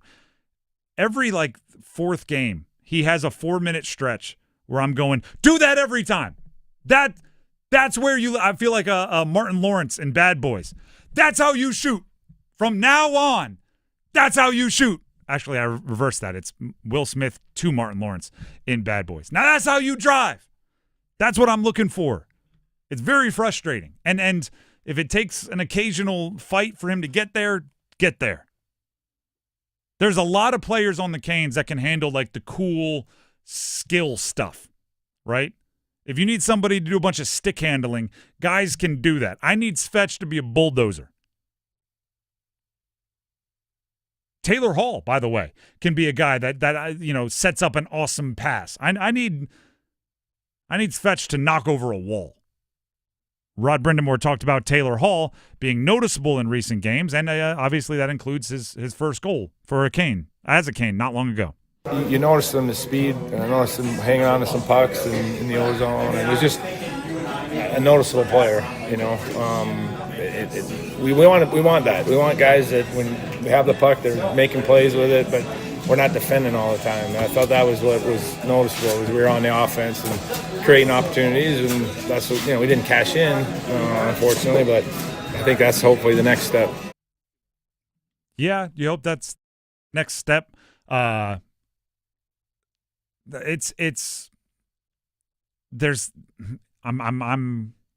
get frustrated by the Canes. I look at it, the top 6 forwards, I think you have it all, right? I think you have everything you need to be successful. Would I like a better second-line center? Sure. But I think you have now, with Rantanen and Hall, the varied skill sets that you should be able to each find your role. There's less duplication. But if you're not doing what your skill set says you should be able to do, there's going to be gaps, okay? So like Aho, I want Aho setting up the guys around him, and I want Rantanen and Svetch to be stone cold finishers if that's the line you're rolling out there. Again, Detroit is a solid team. They're good. I wouldn't say they're great at much, but they're good. And it's obviously on the road, so the Canes are going to have that kind of a challenge. But there's no reason you shouldn't be able to look in the mirror and find everything you need to get a win tonight. I hope it's true. And I hope that the first goal scorer is Mikko Rantanen in the first on a power play, because that's what I predicted. For all of you that made your predictions on our YouTube live stream, if you get it right, we will give you your shout out tomorrow. For our official contestants earlier today, you're playing for the Apex Racing Lab gift certificate. We'll let you know. Someone did say Jackson Blake in the first period before the 6th minute. Hot start. The Canes are a completely different team when they got off to a hot start. Doesn't happen often, but they are a completely different team. Coming up here on Overdrive, we're going to start talking about the Duke win last night over Wake Forest and finish up with some UNC Virginia Tech preview of their game tonight. So enjoy that here on Overdrive. Subscribe to the YouTube channel. We'll see you tomorrow for a Wednesday show. Have a couple guests in that first hour you don't want to miss. Until tomorrow, have a great night. Evan, Canty, and Michelle are unsportsmanlike. I know we don't want to degrade the trade yet, but if Luka and LeBron and the Lakers win a title this season, does it matter whatever happens with the Mavs in the future? Nope. It doesn't. I wonder how nervous they are in Dallas, because if he goes on and wins a title this year, it doesn't matter if 5 years from now they win a title. Forever, we will say, what a dumb move. Mornings from 6 to 9 on 99.9 The Fan.